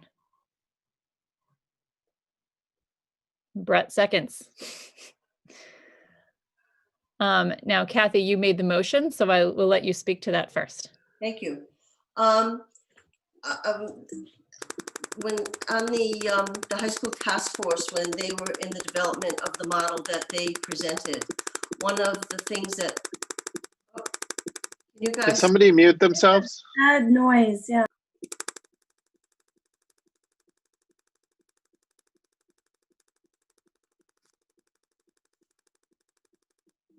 It sounds like a keyboard key being hit repeatedly. it was me because I put my iPad down on my keyboard. I'm so sorry. I don't know about sports. I don't know about technology. It's a wonder I can function. In any event, they talked about a logical, in moving to hybrid, a logical point in the year. And at that time, which was November, the logical point seemed to be the beginning of the second semester, which is the beginning of February, end of January. But that was pre-Thanksgiving and the numbers weren't bad. And then Thanksgiving came along and we all know what happened there. And now we're facing another holiday period. And the CDC has predicted another surge, and they predicted that it will peak in the middle of January. So it doesn't seem like the end of January is a good time to transition. However, in light of the COVID vaccine and my understanding that teachers are eligible for the vaccine in phase 2, which may be in February, I think that if we wanted to move towards such a transition, even though March 1st is in the middle of a quarter, it is a Monday and it would give us a starting point. So that's my reasoning for making the motion, and that's it. Okay, that was going to be my question, was there a significance to the March 1st date? Monday, and everything, you start your diet on a Monday, we could go to transition. We can transition on a Monday. Okay, Brooke, did you want to speak to that? Yeah, just a quick, she's absolutely right. We've said all the way along at a natural break. The nice thing about the March 1st is that it comes before the start of the last quarter, which is actually April 12th. So that's kind of quite a ways out, to be honest with you. So if the data supported it, and if we could see the right trend, certainly we would support. I would certainly support the March 1st as a transition date. Okay, so I will take questions or comments from the floor at this point. Amy. Yeah, I was wondering if I could, this is the first I've heard of the March 1st date. I think all the discussions leading up to this that I'm aware of have discussed the concept of potential change in model, should the hybrid model be adopted at the end of January, at the beginning of. And absolutely, you can still do that. You're right. I'd like to make a motion to amend to have this. I guess I'd like to gauge interest in making a motion to amend this to the end of the, to have this transition occur at the change in semester. Because I have a hard time understanding the change of date when we already have our K-8 schools in a hybrid model. Can I ask a question of order? Sure, Rich. Can we just have Amy say the date? What this one sounds like the motion is being changed from March until January. Rick, do you know what that date is, the beginning of the second semester? I don't, but luckily we have a superintendent here. Yeah. Perhaps she does. Sorry to put you on the spot. 25th of January, I believe. Oh, January thank you. 25th would start the second semester. Okay. So just make it, just say you amend the motion to be January 25th, and that should do it, right? Yep. Yeah, I'd like to amend the motion to reflect a change to January 25th. Is that second? Yeah. Second. Okay. Amy, you made the motion to amend. Did you want to speak to it? Sure, thank you. I'd like to just back up a little bit to how we got to this point, because in reviewing it, I realized that one of the reasons we approved a remote model in August was because the task force, I'm going to read from a prepared statement because I found I have better luck doing that. So we approved a remote model on August 10th that was pitched as a temporary decision so that we could establish our firm foundations for students before switching to an acceptable hybrid model. And one of the reasons that we did that was because any student that wanted to opt for a fully remote model would have to have been taught by a third-party vendor at the time. So now the task forces have reconvened. They've come up with a brilliant plan that eliminates that need. And when you combine the fact that this new plan allows each family to make a choice to opt for in-person or fully remote model, each student will have access to Neshoba teachers, and that DESE and the state have instructed schools to offer a choice for in-person learning when feasible. I don't see why we would want to delay this until March, as long as there's not other indicators that say it wouldn't be safe to do so. Okay, Brooke? Thank you. I just wanted to thank Steve Cullinane. I did text him and say, would you like to jump on? So Steve, thank you so much. You're the second person we've asked tonight to just quickly jump on and stop whatever you were doing in your life. So thank you very much. So I want to be clear too, that I am not wed to any specific date. I was just, when the March 1st date came up, I was saying that, yeah, I would absolutely support it. It wasn't that I'm advocating for it. So I just want to really be clear on that. And I think the other thing that I would want to suggest too is that I want to make sure that we are doing the right decision. We are making the right decision for our kids and our staff, whatever that is. Sometimes I worry that it's easy to lose sight because we've got so many voices in the mix. So let's just make sure that, you know, we're keeping the health and safety of 1,000 kids and 100+ staff at the forefront of our decision. I know that that's what you want to do, but I feel like I need to just put that on the table. I'm not thinking that you wouldn't. I just want a general reminder. one follow-up thing, and it kind of goes back to Tanya. You know, Tanya made a statement to the effect that, well, of course we can't promise that, and so I want to be really clear on that too. We can't promise that there won't be in-school transmission. We can't promise that we won't, you know, have other issues, just like we're experiencing right now with our elementary and middle school that we're not experiencing right now because the high school's in full remote. Thank you. Hi, Steve. Welcome. Would you like to say anything? You're on mute, though. Sorry. Just for clarification, our semester ends on January 29th, not the 25th. Oh, Yep, I was just going to correct that. So February 1 is the start date? Correct. Yep. February 1. Thanks, Steve. I'm just looking at the calendar now. All right. Does that mean that Amy needs to amend again? Yep. That's because we started 10 days later this year, so it is pushed out one extra week. Understood. Yeah. May I suggest that she retract, revoke it, and then make it again? Sure. Okay.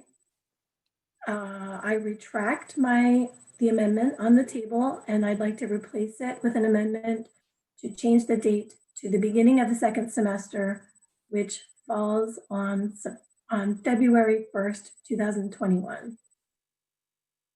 All right. Thank you. Second for that amendment. Second. Okay. All right. Now we are back to where we were with the correct date. Who else would like to ask a question or make a comment about this? Sharon. I have a couple questions for Steve. The first question is about how that change is going to impact or potentially impact the staff at the high school. And the second question is, it's actually not a question, it's a request for clarification, because I think there is some confusion in the community about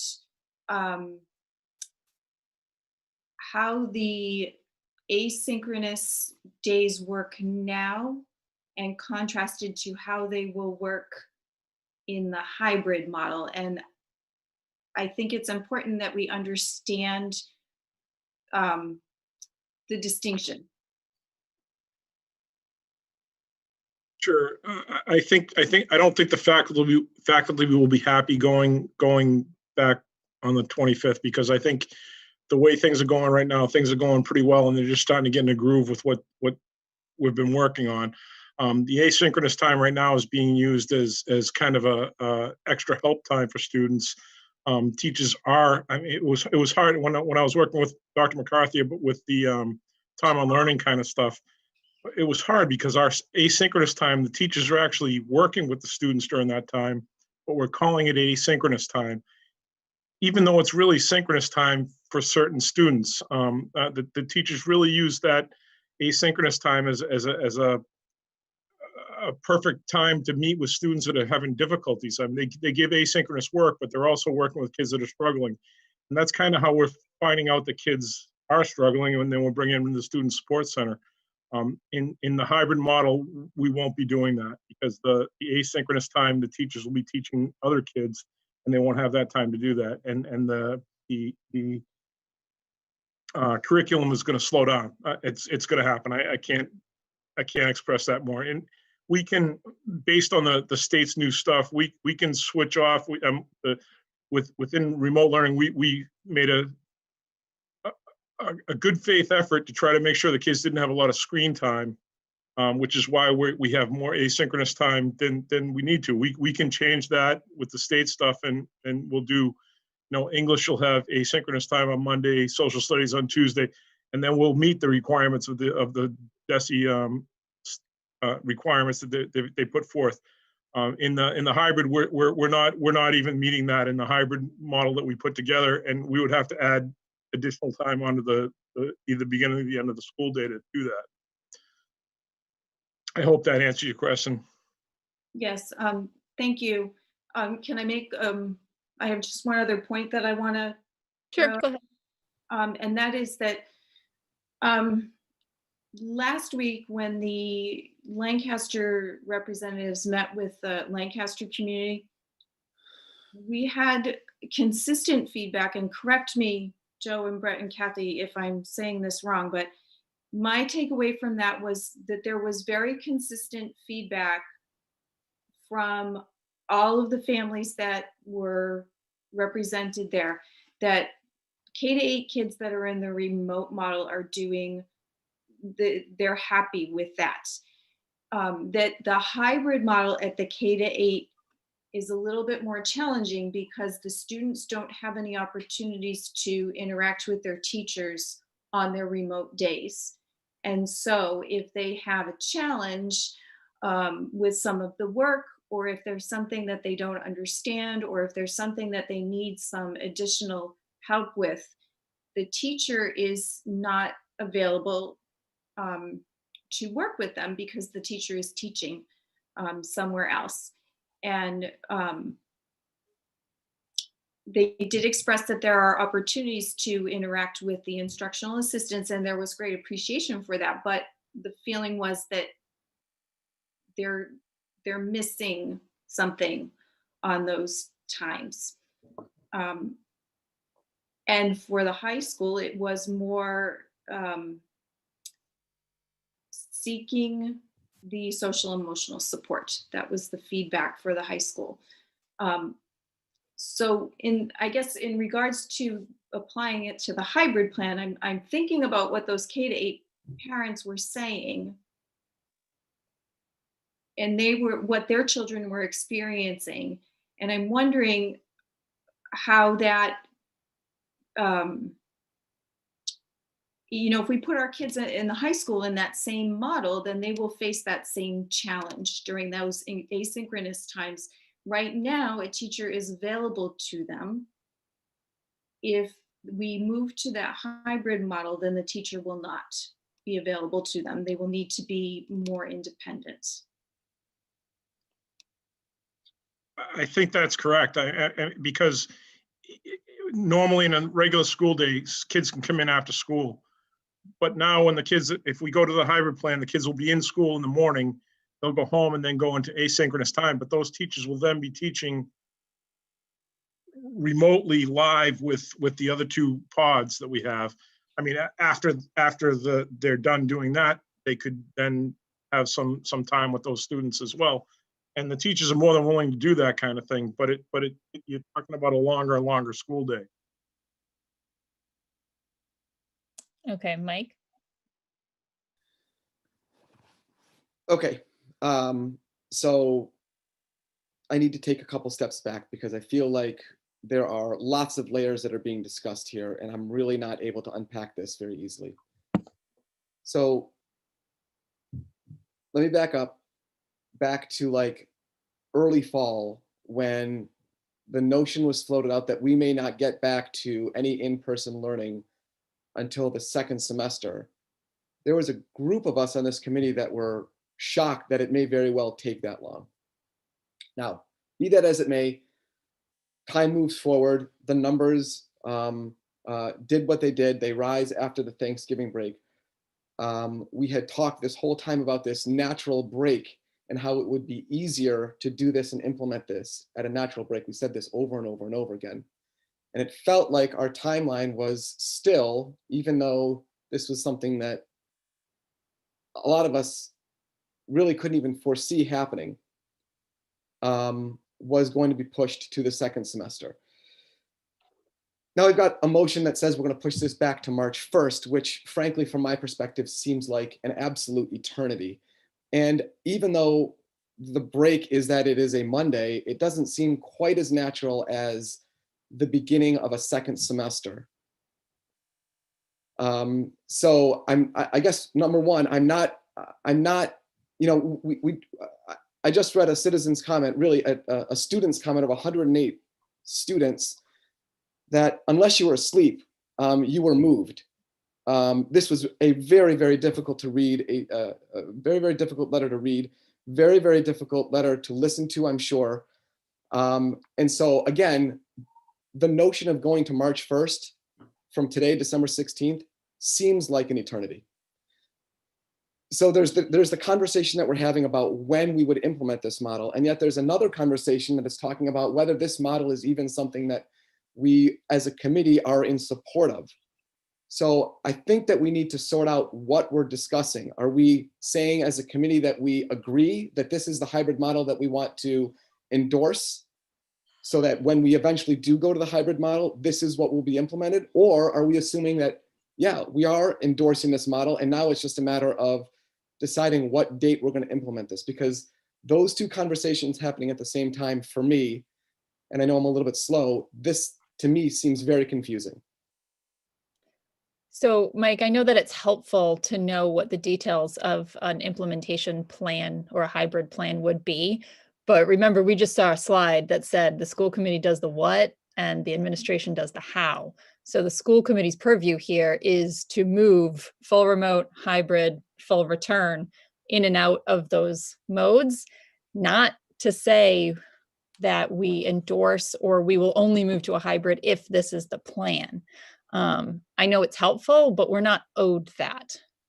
Right, but are we, so then are we deciding now that March 1st is when we want to implement whatever plan is available to us? Is that what we're saying? Yes, the motions did get a little confusing. So there was a motion, the first vote that we will need to take, a yes vote would be move the high school to hybrid on February 1st. A no vote would go back to having a motion on the table of move the high school to hybrid on March 1st. And then that would also require a vote. I know. I know, it's layered. Can I just jump in for 1 second? And I'm sorry. That's all right. We're going to go to hybrid as soon as we possibly can. That's the main thing. And as long as I mean, we're seeing some terrible numbers right now.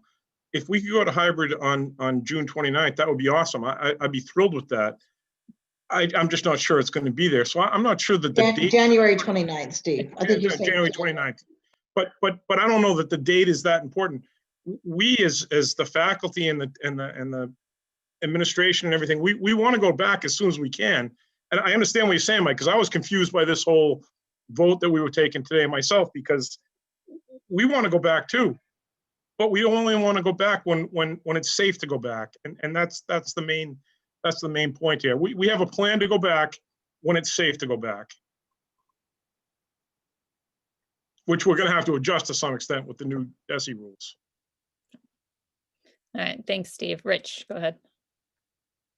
Yeah, I mean, I think to answer Mike's question more directly, and let me know if I'm not, we are tacitly approving of their plan, but it's not really our decision to tinker with the plan. I personally thought it was a good plan. I'm pretty sure most people on the committee did. So, by voting yes to move to the change modes on February 1st, you are tacitly improving the plan, Mike. So I don't know, that's the way I'm looking at it. And if somebody wants to correct me, I'd be happy to listen. So to me, this is all about choice. Do parents in our district, can they make a choice to follow, frankly, almost all the districts in the area and in doing the same thing in providing hybrid education? Rich, I would agree that your assessment of tacit approval is correct. Amy. Thank you. I just wanted to address a concern that Sharon brought up about the hybrid model in the K-8 mode, and point out that it's actually a different model than the one that is proposed at the high school. Because the concern that was expressed by parents about for the K-8 students not getting interaction with their teachers on their at-home days doesn't apply to the high school's hybrid model because of the way the cohorts are rotating through. I think that they get interaction with teachers every day, if I'm understanding the plan correctly. And I want to echo what Rich said about choice being an important part of this discussion, and try to keep the focus on giving students that choice for in-person learning. Sometime soon, from my point of view, before March. I'm wondering, based on what Mike said, whether the motion shouldn't be tied to a date at all. Is the date something? Is that the how of it? I mean, is that? I mean, if you don't tie it to a date, it's up to the administration to implement that.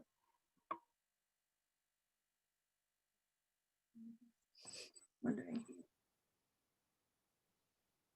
Kathy, you've had your hand up for a while, and then Yeah, Joe, over to you.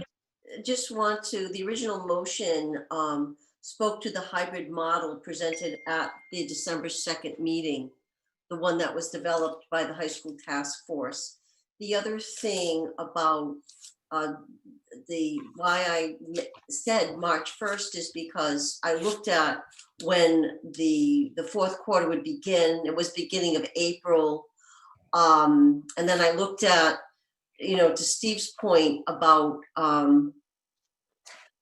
the end of January and what the predictions are about I don't even know what wave it is. It's going to be the fourth wave and what the CDC is saying. So February 1st seems too soon.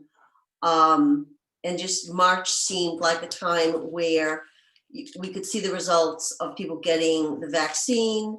Perhaps the wave has subsided. And also February has that February vacation in it. So it's kind of a short month school-wise. So that's why I support March 1st. Thank you. Joseph. Thank you, Madam Vice Chair. Just for clarification purposes, I wonder if the recording secretary would be kind enough to reread Ms. Codianne's motion. Move the Neshoba Regional High School moved to the hybrid plan, the hybrid learning model as presented at the December 2nd school committee meeting on March 1st, contingent on a downward trend in COVID cases. Is that correct, Kathy? COVID, downward trend in the COVID data in our school district. Data in our school district. Okay, thank you. Okay, that's it? Okay. Leah.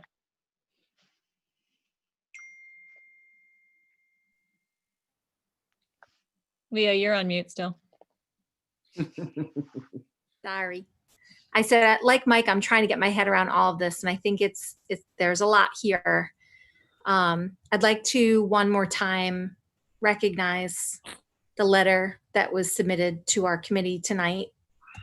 The student who put the letter forward, her name was first on the sincerely, said that over the last 2 days, they've been pulling it together, and in 2 days, they got 110 kids to sign it. This was in no way meant to cast any dispersion on their teachers. And as a teacher myself, I know that there's just really little that we can control right now.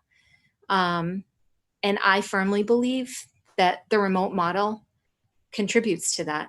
I believe the hybrid model should be brought online yesterday. I think that I want to be clear with the public. I want to go back to that meeting in August. If you go back to minute 75 of that meeting, Principal Codianne and Superintendent Clenchy told us that this was a temporary solution and that it was just to figure some things out. And that's kind of vague. A little while, honey. I'll be out in a bit. I'm sorry. So that was kind of vague at the time, but I kind of took them at their word that temporary meant like temporary, like couple months at the most. I'm willing to settle for the semester break as a compromise. I think that is very fair. I don't know about the surge predictions. I actually haven't heard that March would be better. I thought Christmas comes and goes, add 2 weeks to that, and there's your surge. And so I actually thought that January was fair. I think that one point that I made the last time we discussed about this that I want to make again is that for 5 months, the families who want full remote and the curriculum specialists who want to drive through their content have had their time. And now it's time to flip the switch and give what the rest of the people need on the tail end of this year, and to come back into in-person learning with the model that they have given to us, or with some modified version of it, depending upon what the state says to us. I think half of the year in full remote is fair. And for those of us who are very concerned about content right now, which I am not, but for those of us who are, I think it is totally immaterial and should not be part of the conversation. The mental health of our kids is paramount right now. And the public comment that I read showed that we have got some medical evidence that this can be done safely. It can be done safely now. I know that because I'm doing that, but I know that it can be done safely now. The goal has always been hybrid. You guys just said it. I think that all of the towns that surround us are safely doing hybrid. My younger kids are safely doing hybrid. In talking with their teachers, they are so glad that they're doing it despite how difficult it is. Our K-8 teachers are making this work. I know that our high school teachers will also make it work. I am you genuinely, sincerely, to please vote with me in making this work soon, like sooner than later. And I think the semester break is appropriate.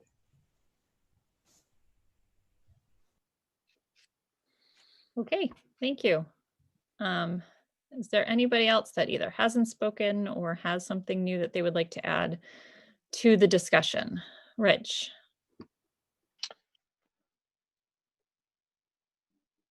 In consideration of that, there's been many leaders in our country, including the president-elect, our governor, and in fact, the CDC. They all say that schools are safe for kids to go to school. Even Dr. Fauci said it. I think he's the head of infectious disease. With that in mind, I think there's too much subjectivity in what data you can look at by having the qualifier in the motion that says a downward trend in COVID data. So with that in mind, I'm going to move that that's struck from the motion, and that the motion just read that we'll move to the hybrid mode on February 1st. We can always revisit this vote depending on how the data changes, but that's such an imprecise measure. I mean, what COVID over what period? Are we talking cases? Are we talking? It's so vague that I don't think it's a measure worth keeping in the motion. Second. Okay. I think Rich has already spoken to his own motion there as he gave it. So Rich, if you're comfortable with this, I'm going to move to Sharon. I'm confused. I didn't follow it all. So what's exactly is the motion? Rich, I'm sorry. I just didn't follow exactly where you went with that. Sorry, I didn't use an economy of words. I wish I was more Joe Gleason than myself at this moment. So the motion right now is to move to, this is the way I paraphrase it, so please clarify if this is not the way everybody else sees it, is to move to the hybrid mode on February 1st. And the original motion said it was contingent on downward trend in COVID data. And to me, that, although I'm sure it's well intended, it's such an imprecise and vague that it's not really a meaningful way to measure anything, right? Not anything, that sounds inflammatory. It's just not meaningful. A downward trend in what? In in cases in Stow and Bolton, in what, in the district? I don't even know what that means. So, I mean, we could get more precise about this, but my point is, this really it shouldn't be about the data.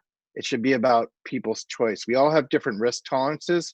And right now, by choosing remote, we're choosing for everybody in the district. And there's plenty of parents that would like their kids to go to school, even if it's 2 days a week for half days. They feel like it's critical and it's an acceptable risk for them. And right now we don't give them the choice. And so I don't really have a dog in this fight. My kids don't go to the high school, but I do teach in a high school every day where I teach, to hybrid students. So I have a good sense for the risk, and there's 2 other teachers on this on this committee that do the same thing. So that's where I'm coming from. So to just bring it back to what it was, I'm asking to just strike the imprecision of, seeking a downward trend in COVID data. It just should simply state, we suggest that, or we're recommending that we move to the hybrid mode on February 1st. And of course, we'll reconsider things if there's a case made with data, but there really hasn't been any criteria that's driven changing from one mode to the other in terms of data. So coming up with one right now, to me, really muddies the waters. Okay, thank you, Rich, but I'm going to jump in here because you are actually asking to amend Kathy's motion. And I think we have to take care of Amy's first. You're not amending Amy's motion. I'm amending, you can amend the motion 3 times, is my understanding, or you can amend it twice. So I'm amending the motion. She amended one part of the motion, I'm amending another part. So I think we can vote on mine, then vote on hers. But if you want me to wait, I'm happy to wait. I can withdraw it and we can vote on one, and then I can make the amendment. Let me know what you want to do. I just feel like we're really confusing things here. I mean, obviously they're separate pieces and we can vote on them separately. But I'm already lost. How about this? What if I withdraw my motion and Amy withdraws her motion, and then she makes the motion to change the date and to withdraw that other language on the data? Would that make it simpler? No. And it's just one motion we're voting on. No, I just think that because like your motion and Amy's motion don't really have anything to do with each other, they're not dependent on each other, that we just take care of one and then do the other. Okay, I'm happy. With that in mind, I'll withdraw the motion then, and we can deal with hers first. Okay, is that? And I think you've got a couple of hands up, Elaine. I see Yeah. Steve, I think Steve and Steve. Sure. And Mike. Okay, Steve Cullinane wants to go ahead. We had 97% of the teachers wanted to stay in the remote model, and my greatest fear, and I have no clue how close I am to what it really means, but we could lose 10 to 20 teachers going to hybrid because they have medical type things going on, and I don't know how we replace those. So I just want you guys to be aware of that. That's the only thing I had to say. Okay, thanks. Steve Rubenstein, I didn't see your hand. Did you want to say something? No. Okay. Mike. Oh, sorry. Looks like my microphone's been on the whole time. Sorry about that, although there's nothing to be sorry about. All right, so I'm getting closer to understanding where we are, and it feels to me like we need to be really thoughtful about when it matters when we implement this model, right? We have to be thoughtful. So the March 1st versus whatever it was, February 1st, matters in my opinion. And we have to strike this balance between expediency and looking at and sort of projecting falling transmission rates, right? So I don't think that the delay to shift to a hybrid model at the high school should be taken lightly. And I say that because our students are the least vulnerable population for this virus morbidity and mortality, but the most vulnerable population for these negative emotional impacts that a lot of them are very clearly experiencing, right? Whether this is from citizens' comments or texts that I'm getting or conversations that I'm having about their struggling children, it's real and it's serious. and it needs to be integrated into this conversation. So I think I would agree with Leah. I think we need to begin prioritizing student mental health needs. And frankly, in my opinion, and I will only speak for myself, that is indeed secondary to the prioritization of academic rigor. I want my kids to be healthy first and then to be challenged in the classroom second. Whenever personally, whenever I go ahead and have a parent-teacher conference, my first question is, how are they doing socially? How are they doing emotionally? And then if we want to talk about the academics, for me, that's always going to be secondary. And I think that's not any less true right now. So I would only vote for a delay, in other words, the March 1st date, only as a response to having our collective backs against the wall, right? In a situation where we don't really have any other options, because the decision is enormously impactful. And the decision to delay is fraught with even more emotional risk for our kids. So yes, we all want our kids to be safe. We all want our kids to be healthy. If we're going to prioritize this, then it is going to be introduced amidst some level of risk. There is absolutely no way around it. Because if we wanted to look at March 1st, we might say, well, why don't we delay it until April 1st or the beginning of the fourth quarter? Well, then why don't, there's always going to be some level of risk. And so, like I said, we sort of need to be thoughtful and sort of existing on this cutting edge of decision-making. And the cutting edge meaning this balance, again, between being expedient about our decision, but also making sure that we're doing it on the downward slope of whatever transmission trends are occurring, right? So, we had a medical professional speak to their desire to implement this hybrid model, but maybe on the heels of this surge. And I think the sooner we can broach that, the healthier it is for our kids. So I'm in support of doing this faster and moving to the February 1st target date. Again, to Rich's point, we can always look at our numbers and revisit it if we need to. And of course, I would support that too. But I would prefer a February 1st target date rather than a March 1st target date. Okay, thank you. Amy, did you want to speak? I saw your hand up.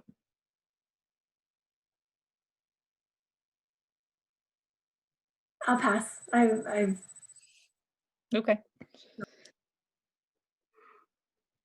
Sharon, go ahead. Mike, I don't disagree with you at all. I think and Leah and everybody who has spoken about the social, emotional well-being of our kids, that is very important. And I don't disagree with you that it is more important than the academic piece. That being said, my concern about moving to hybrid, couple of the concerns that I have. One is if we lose teachers, then that is disruptive. It is disruptive to the class structure that has already been established through this fall. So if we lose a teacher, then those students, they don't have their teacher anymore. They're making a transition to a different teacher. And maybe we can find somebody just as awesome to take their place, but maybe that takes some time, and that's disruptive. It's disruptive to those kids. It's disruptive with the connections that they've already made. It's disruptive to the academics. It's disruptive to the rhythm that they have in that class. So I have concerns about that. I also have concerns that students, I'm not going to say students, I have concerns that people in their minds are thinking that 2 half days in school are going to replace, they're going to be this experience that resembles something that they had before. And 2 half days in school isn't, with the restrictions that will need to be put in place, is not going to resemble the high school experience that our kids have had before. And so I'm concerned that there's this expectation that they can return to something that seems normal, but isn't really. And I'm not sure that that's really going to answer the social emotional piece. I feel like there are other opportunities maybe that have yet to be explored to really address that. And the final thing that I'd like to say is that I'm getting sappy, I'm sorry. This is just a moment in time. And for everybody who is feeling like this is forever and this will never end, and feeling isolated and feeling sad or whatever they're feeling, this is a moment in time and it will pass. And if you can broaden out the perspective to this moment as opposed to your lifetime, this really is a small piece, even though it feels like forever. And one final piece of that is that I can tell you from my own personal experience, a year ago, 18 months ago, when my family experienced a really difficult situation, life-threatening illness, and we were in the midst of figuring out what to do with this. And a friend of mine said to me, she said, "You will get through this. You will find a new normal and it will be okay. It will."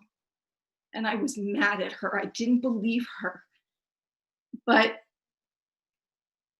now, 18 months after that situation, we have a new normal. She was right. We have a new normal and it's okay. It is.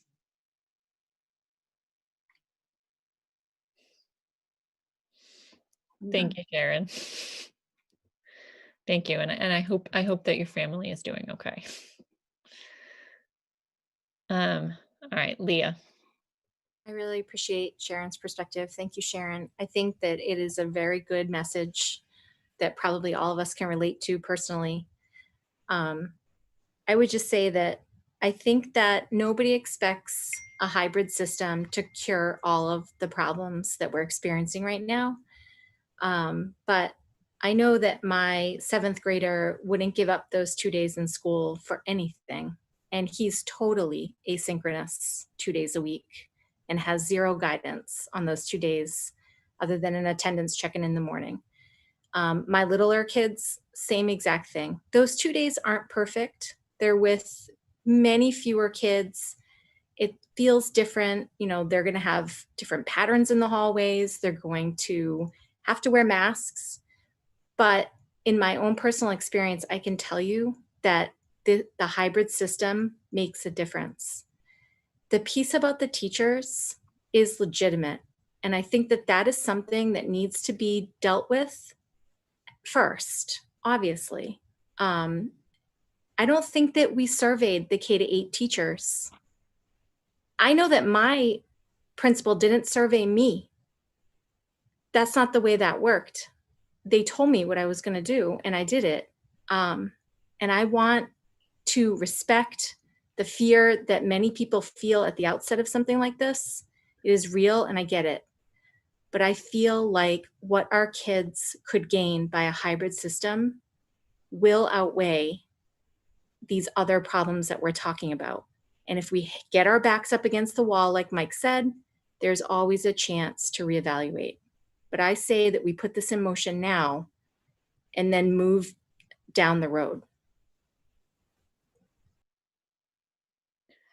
Okay. I think at this point, most of the opinions, arguments, points have come up. If anybody would like to say something new, or they think something hasn't been brought up before and they would like to introduce that, we can do it. But otherwise, I'm not seeing anybody raise their hand. Otherwise, we would vote on Amy's amendment to the motion. So a yes vote in this circumstance would mean inserting February 1st as a date.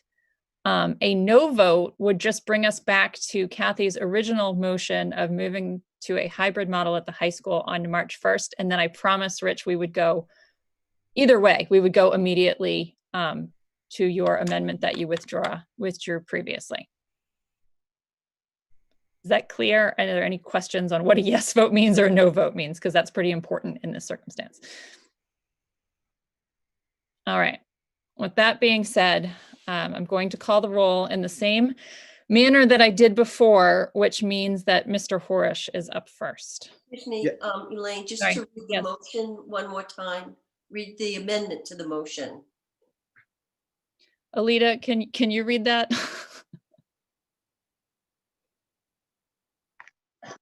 I'm just reading just the amendment, or that you want the whole motion read with the new amendment? We're voting on the amendment. So the amendment was just to change the date to February 1st. That's what we're voting on. Yes. A yes vote is February 1st. A no vote Takes us back to March 1st. March 1st in the original motion. So, Mr. Horish. Yes. Dr. McCarthy. No. Ms. Pock. No. Mr. Rubenstein.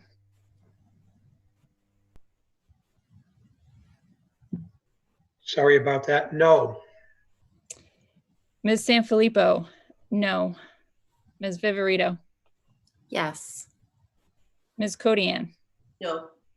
Ms. Cohen. Yes. Mr. Collins. No. Mr. Eckel. Yes. And Attorney Gleason. No. Okay, so Alita, if I have this correct, the motion failed. Motion failed 7-4. Okay.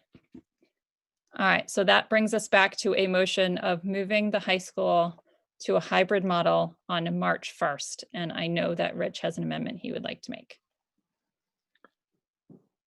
Yeah, I'd just like to amend the downward trend of COVID, what I perceive, and although it was well intended to be a vague standard.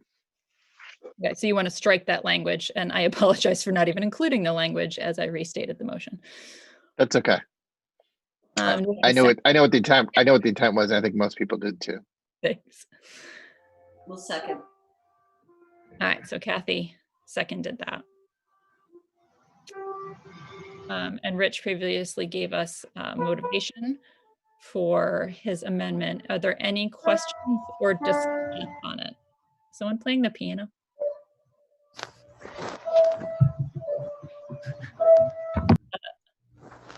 Joe. Thank you, Madam Chair.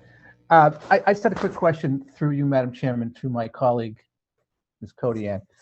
She seconded this motion, and I was just curious if she would share with me if she's seconding the motion because she supports what Mr. Eckel is suggesting, or has she seconded this motion for purposes of discussion? No, I can live without that on the end of the motion. Thank you. Okay, is there anyone else? Can you please read the motion again as it stands now? So the motion now with the amendment on it is to move the Neshoba Regional High School, move that the Neshoba Regional High School move to the hybrid learning model as presented at the December 2nd school committee meeting on March 1st, period. Right, so a yes vote on the amendment would strike the language about downward COVID data, and a no vote would leave that language in there. Okay, without objection, I will call the roll on this, which starts with Dr. McCarthy. No. Ms. Pock. No. Mr. Rubenstein. No. Sorry. No problem. Ms. Sanfilippo, yes. Ms. Viverito, Yes. Ms. Codianne, Yes. Ms. Cohen, Yes. Mr. Collins, Yes. Mr. Eckel, Yes. Attorney Gleason,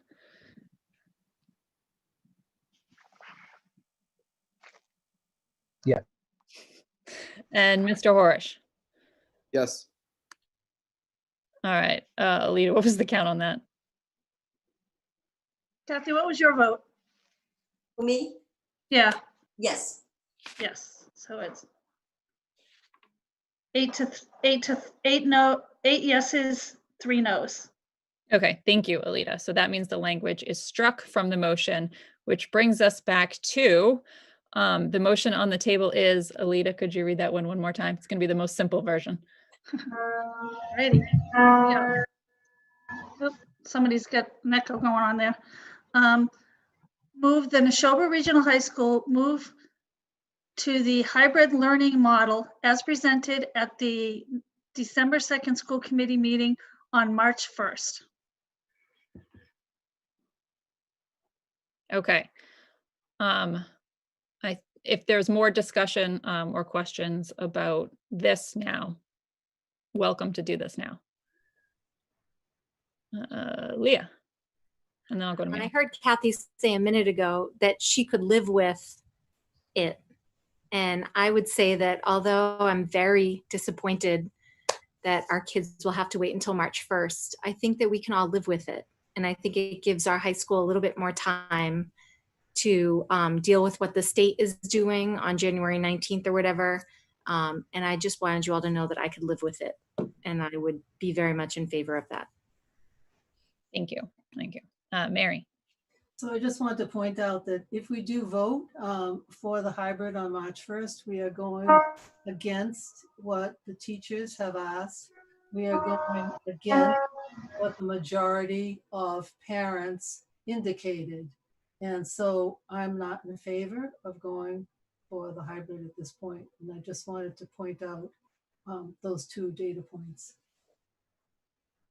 All right. Thank you, Mary. Amy, did you want to?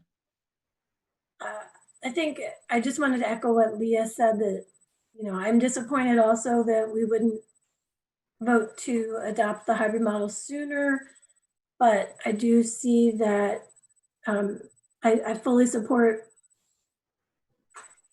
I'm going to vote yes on this motion to adopt it on March 1st, and hopefully we can use the time to make any adjustments that are needed with the new regulations that are going to go into effect.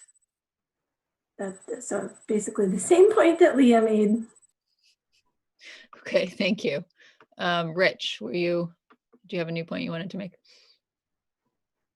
Yeah, I guess my simple point is I totally recognize the good motivations by everybody on this committee, and I appreciate I know a lot of people put a lot of work and thought into this, and I appreciate that. Just in consideration of this vote, please just give those parents an option. The remote students and parents, they have the choice. They can still choose to stay remote. This is really about giving people in the district the choice that most people around here, most other families in the area have, which is a choice to go to school at least a few days a week. Amy? Yeah, the only other point I'd like to make to follow up to Dr. McCarthy's comment about the survey data is that survey is, I believe, was October, no, was it November 20th? Somebody correct me if I've got the wrong date. But I guess my point is, I'm not sure it's fair to use survey data from September 20th to be making decisions that are happening in March, because people's opinions may change. That's all. Okay, thank you. I just realized that in my focus on moderating the discussion I never actually gave an opinion, and on most subjects, I think that's fine. But in this case, I feel like I may owe the public, I guess, my thoughts on the matter. And that is that, ironically, potentially in this situation, mental health and social and emotional health are actually highly dependent on stability. And the more things change, even when they change for the better, the more things change, the bumpier it can be for people. And so I just thought that the combination of a potential surge, teachers that seem to be against a change, and new Board of Education regulations all coming at the same time were too much to do all at once. And so I'm actually in favor of a March 1st date, because I think it will smooth out the transitions and help everyone, both the adults and the students, handle this in a more smooth fashion. So if anybody else has something they would like to say, now is the time. Otherwise, we will move on to a vote. Sharon, go ahead. I just wanted to say, no matter which way we go on this vote, there are going to be people that are unhappy. That's maybe an understatement. But I think that I forgot to finish my thought when I was speaking before, and that is that that story that I was telling you was really not about me as much as it was saying to everybody that we will get to a new normal. It doesn't feel like it right now, but we will get there and it will be okay. I think that was the end of my thought. Everybody will be okay. It's not about me. Thank you. And that does seem like a nice sentiment to end comments on. But Brooke, what would you like to say?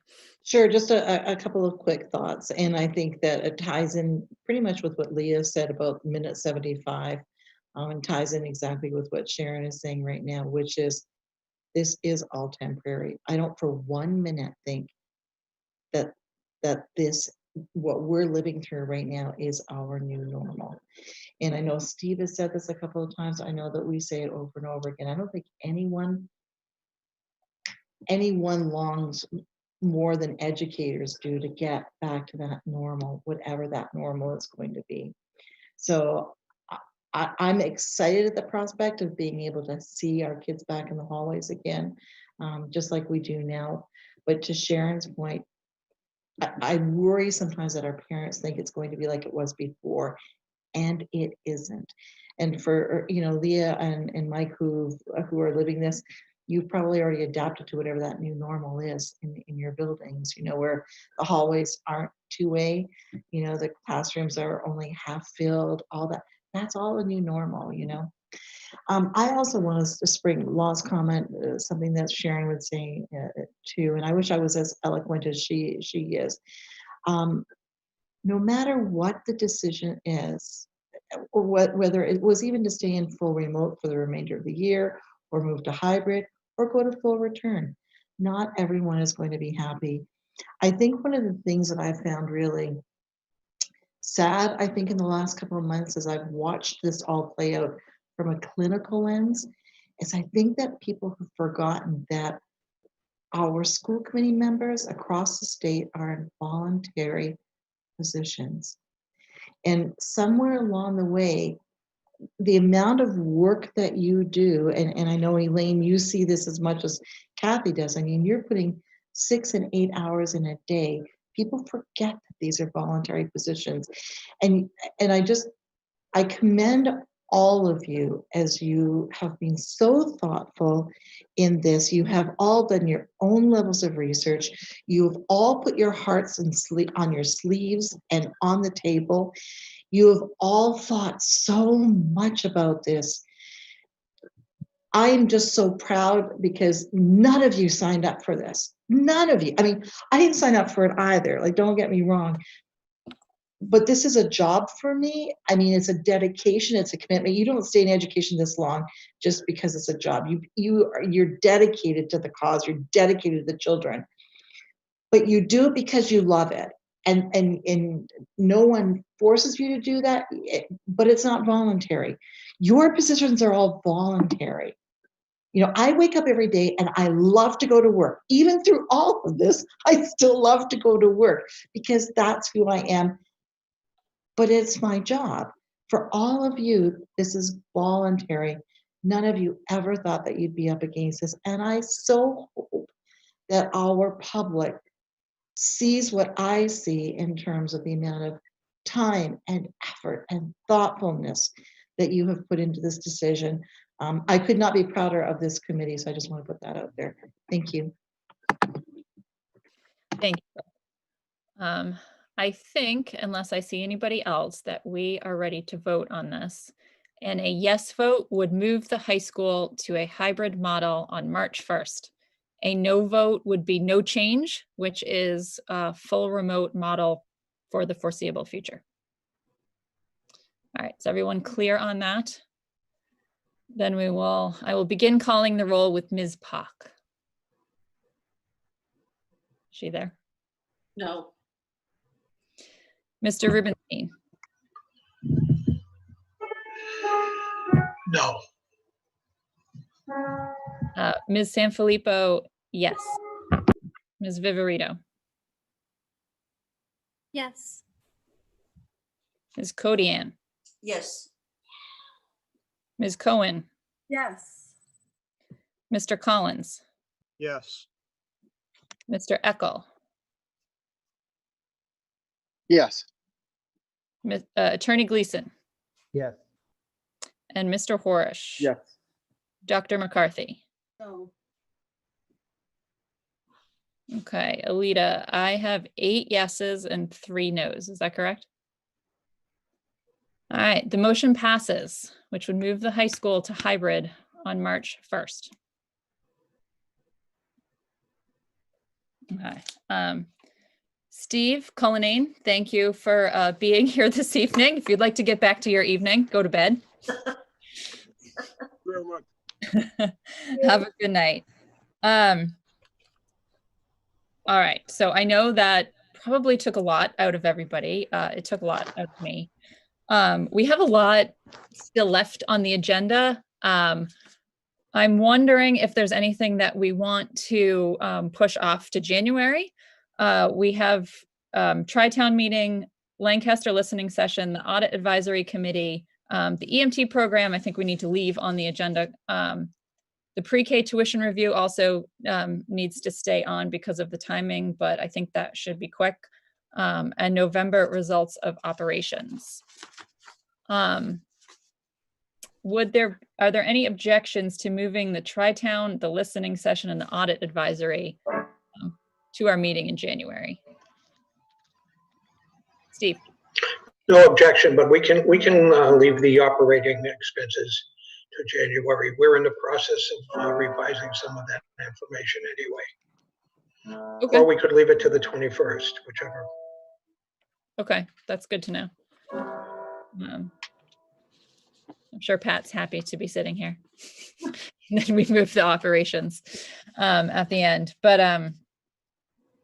okay, all right. I don't see any objection to any of that. So I'm going to punt on Tri-Town, the Lancaster listening session, the Audit Advisory Committee. So the EMT program, though, I know that we are starting to bump up against a deadline of December 31st for some action to be taken there. I'm just going to turn it over to Superintendent Clenchey. Sure, and I can just report out on where we're at, effective right now tonight.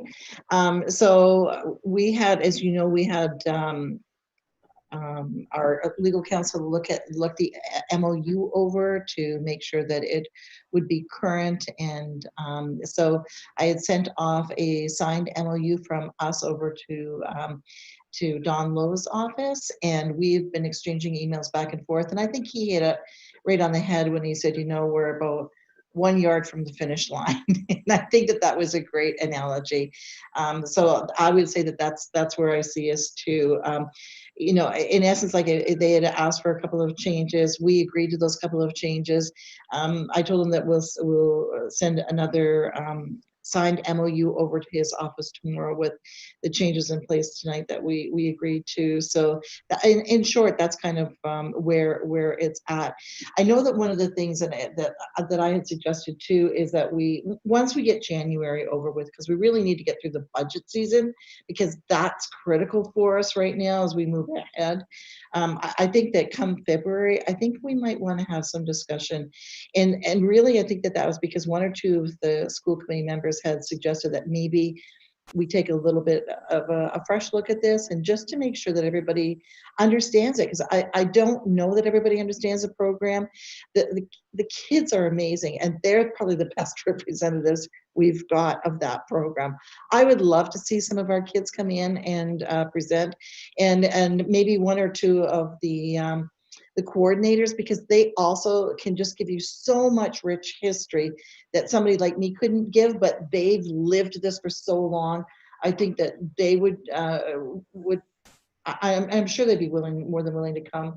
Might be great to have our fire chief maybe pop in as well, and see, because it's really such a large collective of people that work really hard to pull this together. So and I suggested to Mr. Lowe too that February would probably be a really good month for us to have some good discussion, and then you can ask your questions directly of the team of players that works really hard to pull that program together. So in essence, that's where I think that we're at. Basically, that there weren't a lot of changes to the MOU from the old MOU. Of course, the driving piece is the piece that's the key piece on that. We did create, well, I say we, it really wasn't me, it was Anne Marie, who, I know worked with Steve Codianne to draft a new job description, because we didn't have any job description for the old position. I thank the union, because of course, that was also a piece for us that we had to work through. And I think we came to terms of what that could look like. So I just want to thank the union publicly for working with us on it. So I think that Don Lowe's correct. I think we're about 1 year from the finish line right now. Okay, so I just want to be clear on a couple of things here. So we have the EMT program that's been going on for a long time. There are MOUs between the school district that you sign as a signatory for the school district, right?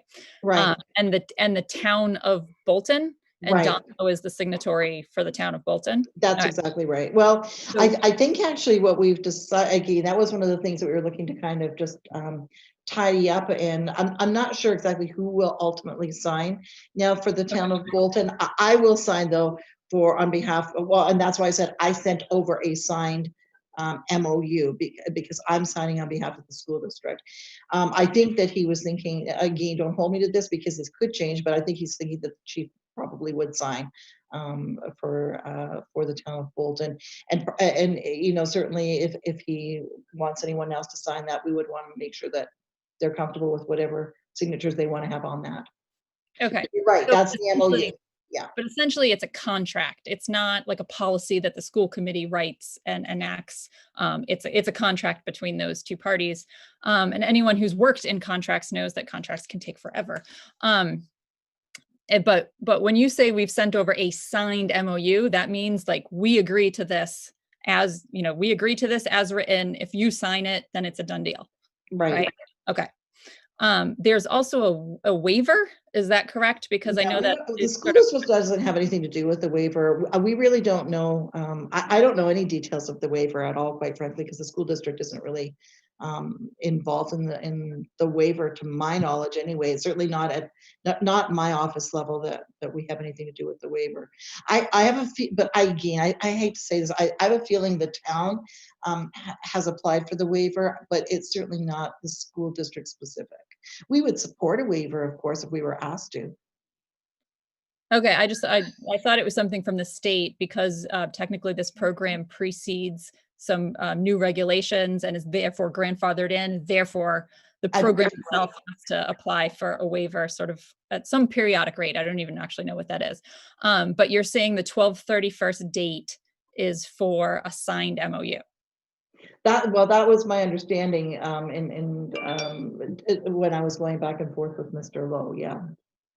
Okay, I just want to make sure that the information is clear, because there were definitely questions about the school committee taking a vote on this, and some other things that made me realize that maybe people don't understand exactly what needs to happen. Yeah.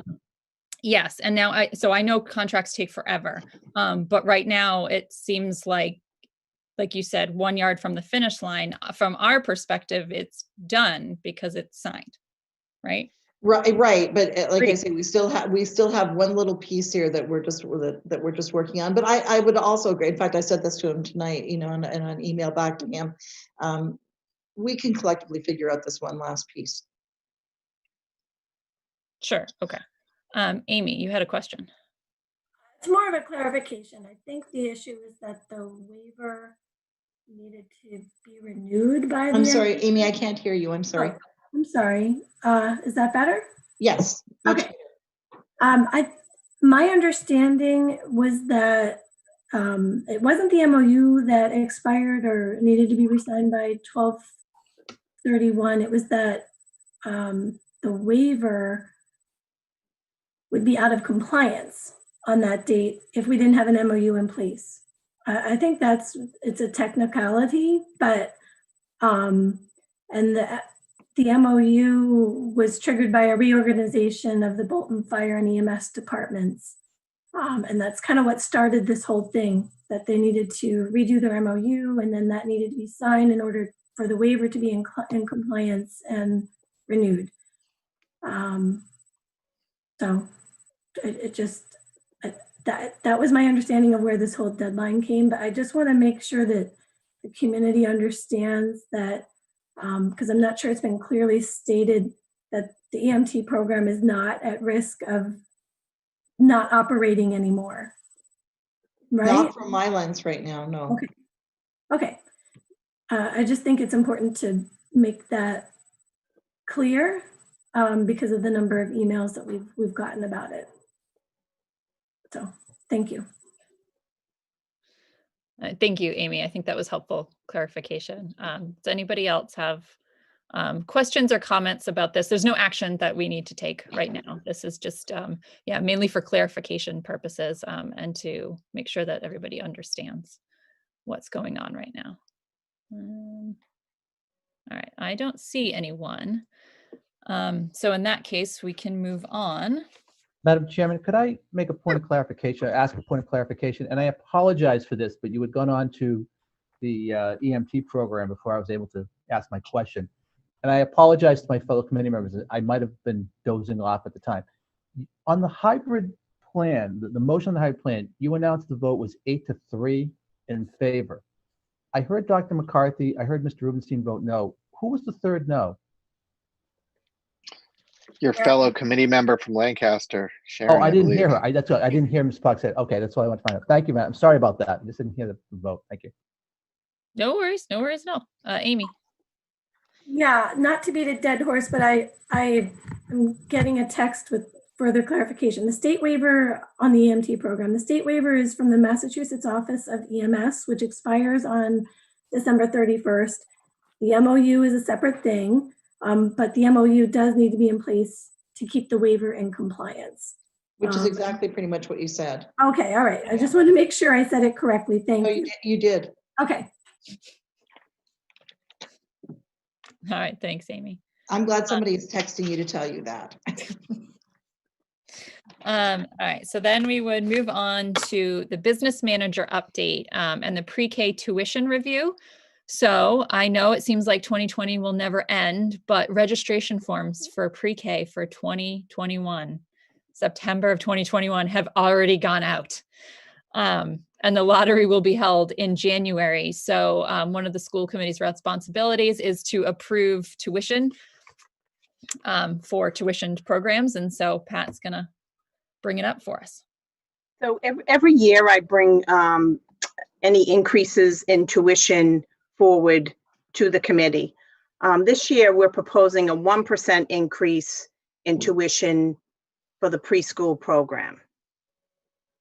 I talked to the director of pupil personnel, and and she agreed that this was right in line of where we should be for the program for next year. So it's a very small increase, as you can see, this fiscal year and next fiscal year. It's about $40 for a 3-day program, $50 for a 5-day half-day program, and probably about $100 for the 5-day full-day program. So I need a vote from you tonight on whether or not you accept this increase in preschool rates. So moved. Second. All right. Thank you for that. Any questions or discussion? Then now I can see everybody again. Leah. Thanks for that, Pat. I wonder, just very quickly, if you could tell us what has been the historical increase? Usually about between 2 and 3% over the years. A lot of times it depends on how many students actually participate, but typically it's driven by the salaries of the teachers. Thank you. Joe. Yeah, thank you, Madam Chairman. Very quickly, to the business manager, I'm looking at those increases. They seem really de minimis. So I guess on one side of it, you could say, well, it's de minimis. It's really not that much. We should approve it. But at the other end of it, I'm looking at this. They seem to be so de minimis that I'm almost at the point where, do we actually even need to make that 1% increase? What would be the justification for that 1% increase? Brooke, you want to? Brooke, you're on mute. Elaine, do you want to take that, or no? I was just like, oh, I think I know the answer to this one, but I really should. Let's see. Really should leave it to the finance people to answer the question. No, what I was going to say is it avoids a situation in future years where you have to make a big jump in a tuition increase to sort of keep up with inflation or COLAs or things like that. Small incremental increases are more palatable than and more steady than That's exactly right, Joe. When I came into the district, and Kathy can certainly speak better to this, and Pat, but we had, and Steve, I don't know if you recall. Oh yeah, he's shaking his head. Yeah, if you recall, we hadn't had increases in a whole years, and our numbers were so out of whack with our neighbors. We had programs that were putting us in the hole, and so along the way, Kathy, you recall that we said, you know what, we're going to make sure that we always do 1 or 2% increases with our programs, so that we never ever find ourselves where we did when I first came in. So you're absolutely right, but and Elaine, you're absolutely right. It's small, but it keeps us in line so that we don't ever find ourselves where we did a couple of years ago. Pat, is there anything you'd want to add to that? No, and it would be the same thing for any other tuition-based program that we have in the district. We try to keep in line with the COLA, or not putting ourselves in a position where they're in revolving funds, and we don't want them to run into a deficit. We just want to keep the program running.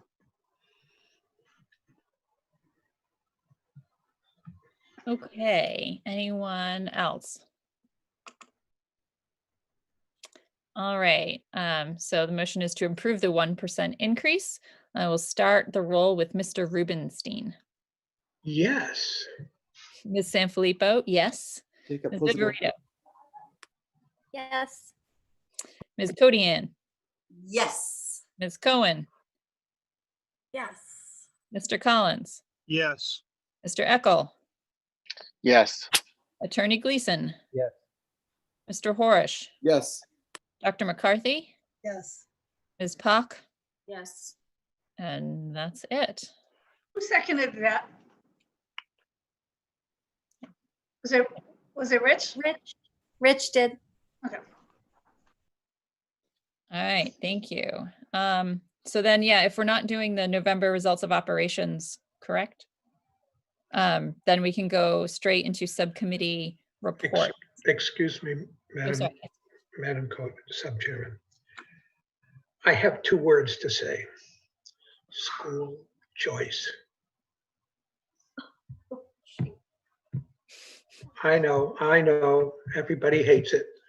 But school choice is something I think we kicked the bucket down the road last time, and it's getting near the end of the year.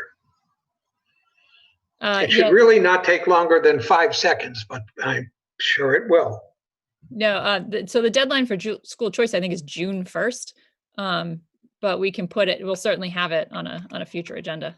Okay, I'm sorry. That's okay. So we'll do subcommittee reports before we get to that next. So budget and warrant has no report. Is that correct? All right. Personnel. Mary, where are you? So the Personnel Subcommittee met today, Kathy, Codianne, Brooke Clunchy, and I. And since we met at 4 o'clock, yes, this is 6 hours straight of meetings that I've been able to enjoy. We're still working on the goals with Brooks wanting to ensure that school committee recommendations in regard to communications and curricula are well represented and addressed. And so we're still working on that, but that was really important. We approved minutes too, but in our school committee calendar, it says that January 13th is designated for the superintendent's update on goals. And that's for a 1-year annual plan. Since we're in a 2-year plan, actually the formative update wouldn't come until the end of this year. So we will be ready on January 13th, not with an update, but with the superintendent will present her goals, and then her formative update on the goals will be in the regular timeline that it would be for 2 years, and that would be at the end of the year, probably in May. So that's it. Okay, thank you. We'll do all the reports, and then if anybody has questions on them, we can ask them kind of as a group there. Policy. I think you've had enough policy for today. We're good. Thank you. All right, communication. All right, so the communication subcommittee met last week, a couple weeks ago. Frankly, I can't remember. I really don't know. But it was a really productive meeting, in my opinion. All those who attended, which represented Mr. Collins, Ms. Puck, myself, and Superintendent Clunchy, all came with strengths and challenges of communication within our district. And then he was able to kind of digest that all and give us some initial feedback about what his sort of objective view was. I had a conversation with him today. We'd like to continue to engage with him and perhaps have him lead some sort of workshop in front of the broader school committee so that they can share in these conversations as well, so that if we do continue to utilize him for his services, that they represent all of our views, not just those views of the communications subcommittee. So that's ongoing, and we'll be able to have more detailed report probably in January. Great, thank you. School building committee. Thank you, Madam Vice Chairman. The school building committee met on December 8th. We had our first organizational meeting. We had almost perfect attendance, but not quite. We're missing a couple of people, but overall we had a very good attendance. We should congratulate Ms. Cohen and Ms. Viverito. They were both elected as first and second vice chairs of the subcommittee. Also, congratulations go out to Ms. Dontremont, excuse me. She was elected secretary. Our next meeting is January 20th, and I think that's when we'll get down to business at that time. So, thank you. That's great. Glad to hear you guys are getting set up and getting started. So diversity, equity, acceptance, and racial justice. I'm calling this Dear J for the acronym because that's a very long name. Thanks to the pieces in the local papers and social media outreach and our own personal networking, so far we have over 24 people who are signed up to volunteer, of wide range of backgrounds and experiences, both professional and personal. I'm really excited to get this group of people together and see what they can do. We're going to have our first meeting in January. I don't have a date yet. I was hoping to have that all set up by now, but the last 2 weeks have been doing this. So when I have that date, I will let everyone know, and hopefully we can get that into, maybe newsletters or do some more social media outreach, that sort of thing. So we are also about to get moving in the new year. So questions or comments on any of the committee reports? Leah.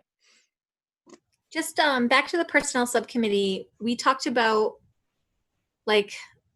was the committee going to be given a draft, or are we just going to do the goals just get established? I can't remember what we said. Are the goals established by the personnel subcommittee and then Brooke presents them, or are they brought to us for us to approve as a committee? So if I can answer, so the personnel subcommittee works with the superintendent in regard to these, and then the superintendent brings them to the school committee. And if I'm wrong about that, for approval, right? Is that right, Brooke? I mean, these have been developed with us, and so our recommendation will be, which we would make at that meeting, that we would go ahead with these, and then Brooke presents. We could chime in. Kathy, you could. Yeah, no, the school committee votes to accept them. Personnel works with the superintendent to develop the plan, comes forward with a recommendation, and then the school committee votes. But Brooke will have an opportunity to discuss them. And we did receive some input that has been incorporated into the annual plan. So. Okay, thank you. Anything else? All right, seeing nothing. We have Madam Chairman? Yes. Madam Chair, I'm sorry. I just wanted to jump in here. You said anything else, and I wasn't sure if you were going to the items to be considered future agenda. I'm trying to sneak in either before or after that. So since I've already opened my mouth, I'll sneak it in right here. I will literally take 5 seconds of the committee's time on this matter. I just wanted to address a matter that did come up during the meeting, and I don't want anyone to feel uncomfortable about if there's any point in the meeting where any of us, especially myself, makes gives a parliamentary opinion on anything. And I understand that Dr. McCarthy wasn't sure about the issue regarding withdrawal of motions. I just want to read something very quickly. It'll take literally 5 seconds. A request for leave to withdraw a motion or a motion to grant such leave may be made at any time before voting on the question has commenced, even though the motion has been amended. It requires no second. So I don't want anybody to feel uncomfortable about anything that I say in regards to the parliamentary rules on it. I read them right from the book. So that's all I wanted to say. Thank you. Okay, thank you. I think, I think we all want to do the right thing, and sometimes it can be a little confusing, and we want to just throw it out the window, or maybe that's just me that wants to throw it all out the window. But I understand the purpose of it, and I understand the intent of it, so we will, stumble our way through it at times, but we will hopefully learn a little bit each time and make our way to the other side. So thank you for that. Items to be considered for next agenda. I have a list of things. You could fill up a meeting with just the things that we are moving from this meeting. The superintendent's goals, Lancaster's listening session, the Audit Advisory Committee, Tri-Town, the finish up the IHBAA policies. I have school choice, which might not make it onto the next agenda, and probably a host of budget issues. Brooke. What would you like? That's my biggest concern is the budget piece, because the month of January really, it is really all budget all the time. I will tell you that if I can just speak to the budget for half a second here and process it, if that's okay, so that you have a flavor. We started down the pathway that we always start down, and then Pat and I sat back and talked about it. And we said, you know what, I think really what we're going to push for in terms of the process itself is level services, knowing that that will probably be even too expensive for us this year, but know that that's really where the thrust of our efforts are going right now. And I think in past years, we've brought to you in late January, and I know I had a really rich discussion with Steve Rubenstein on this as well, in his role. And in past years, we've tried to bring the wish list of what everybody would really like and really want for their schools or their departments this is just not that year. And so we're really going to put a push on trying to bring to you in late January a budget that is close to where it will ultimately land. I don't think, Pat, that we can get it to that point by the end of January, because I just know how hard we have to work, and I just don't know that there are enough days in the month of January for us to do it. But I think just to lay the foundation to say that we won't be bringing the major wish lists like we have done in past years. We don't have the time for it, and I don't think there's probably even the appetite for us to do that take that type of approach this year. I think we need to get it to as close. We know that the towns want us to be within that 2% for that, so we know where this has got to go. So I think that we're going to take a very a dramatically different approach to building that than where we've started to build it. I wouldn't say we threw it all out the window exactly, but just know that we're going to shift our gears with it. Thank you. Yeah, understood. I mean, this year in everything is unlike any other year. So I think it's understandable that we take a different approach to the budget this year. I'm sure there's still a lot of unknowns from the state as well, since we don't have a state budget. We just got a current fiscal year state budget a week ago.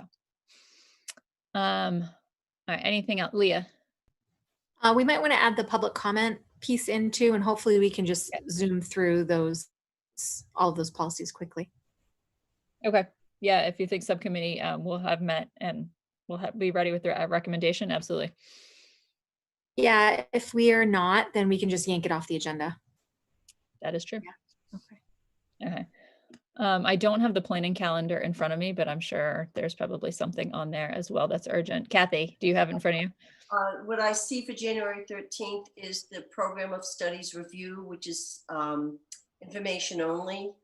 Mary spoke to the superintendent mid-year review, which will actually be her goals. And then it says preliminary FY21 budget to the school committee, but that may actually take place at our workshop. So that's all that's there. So if you were worried that we were not going to have enough, having looked at this, you don't have to worry about that now, because there's plenty. Good to know. Leah? Did you say that on the 21st we're going to do athletic? What are we doing on the 21st? No, on the 20th. Our pop-up meeting? It's the, I prefer to call it a special meeting. That is the proper name for it. About options after the holidays, concern about the third or fourth wave of, so it's to advise the superintendent relative to whether we should go to full remote or stay the course. Stay the course. The new data. And athletics? No, I think we decided about athletics, didn't we? Well, no, I think it's really going back to Mary's point, because that was, remember we said she could bring that up, and that really went back to Joe Gleason's point, saying it should be on the agenda. And I said, you've got that meeting coming up. So the truth is that we could put that on that agenda for Monday and bring Tanya back into the fray and have discussion. And then if she would like to bring that motion up again. In all fairness to Mary, I think that she thought, as we all did, until Joe, you brought us to, I guess, the right way. We thought that she could bring up her motion. And I too, I'm very respectful of the fact, I know that, and Mary has spoken with me, and I hope this is okay for me to say, Mary, but I remember you using the word feeling compelled. In light of the data, I feel compelled to do this. And I think, again, it speaks to your passion for the work that you do. It speaks to the fact that you're just once an educator, always an educator, once a teacher, always a teacher. And I feel the same way. I mean, all these years later, I'm still a teacher at my heart first, within my heart and soul. So I certainly respect that. So I think if you want to bring that back up again for that 21st, I think that that's certainly within your purview. Yeah, and I feel like I'm partly to fault for that as well, because Mary did ask about putting this on the agenda. And in the number of things that were on it, I said, oh, I don't think you have to. So if I gave bad advice, I want to apologize for that as well. Now, the meeting that we scheduled for Monday, the agenda would need to be finalized by tomorrow. Gift for the 48 hours, not including weekends. So I think if you do want to put that on there, I know it's a special meeting. We determined the meeting for that one item only, but now that it's a meeting, can we just add things to the agenda for it as long as it's posted properly? What do you have? Yes. What do you Joe, think? can we, Joe, since the motion was made since there was a specific motion made for a one item agenda, does the motion have to be amended? I would think that that would be the appropriate thing to do. If we did move for a one item agenda, then it would be appropriate to amend that motion. And in that regard, Ms. Masson, I will move to amend the motion to allow Dr. McCarthy's matter regarding athletics for the winter season. I'll second. Any discussion or questions on this?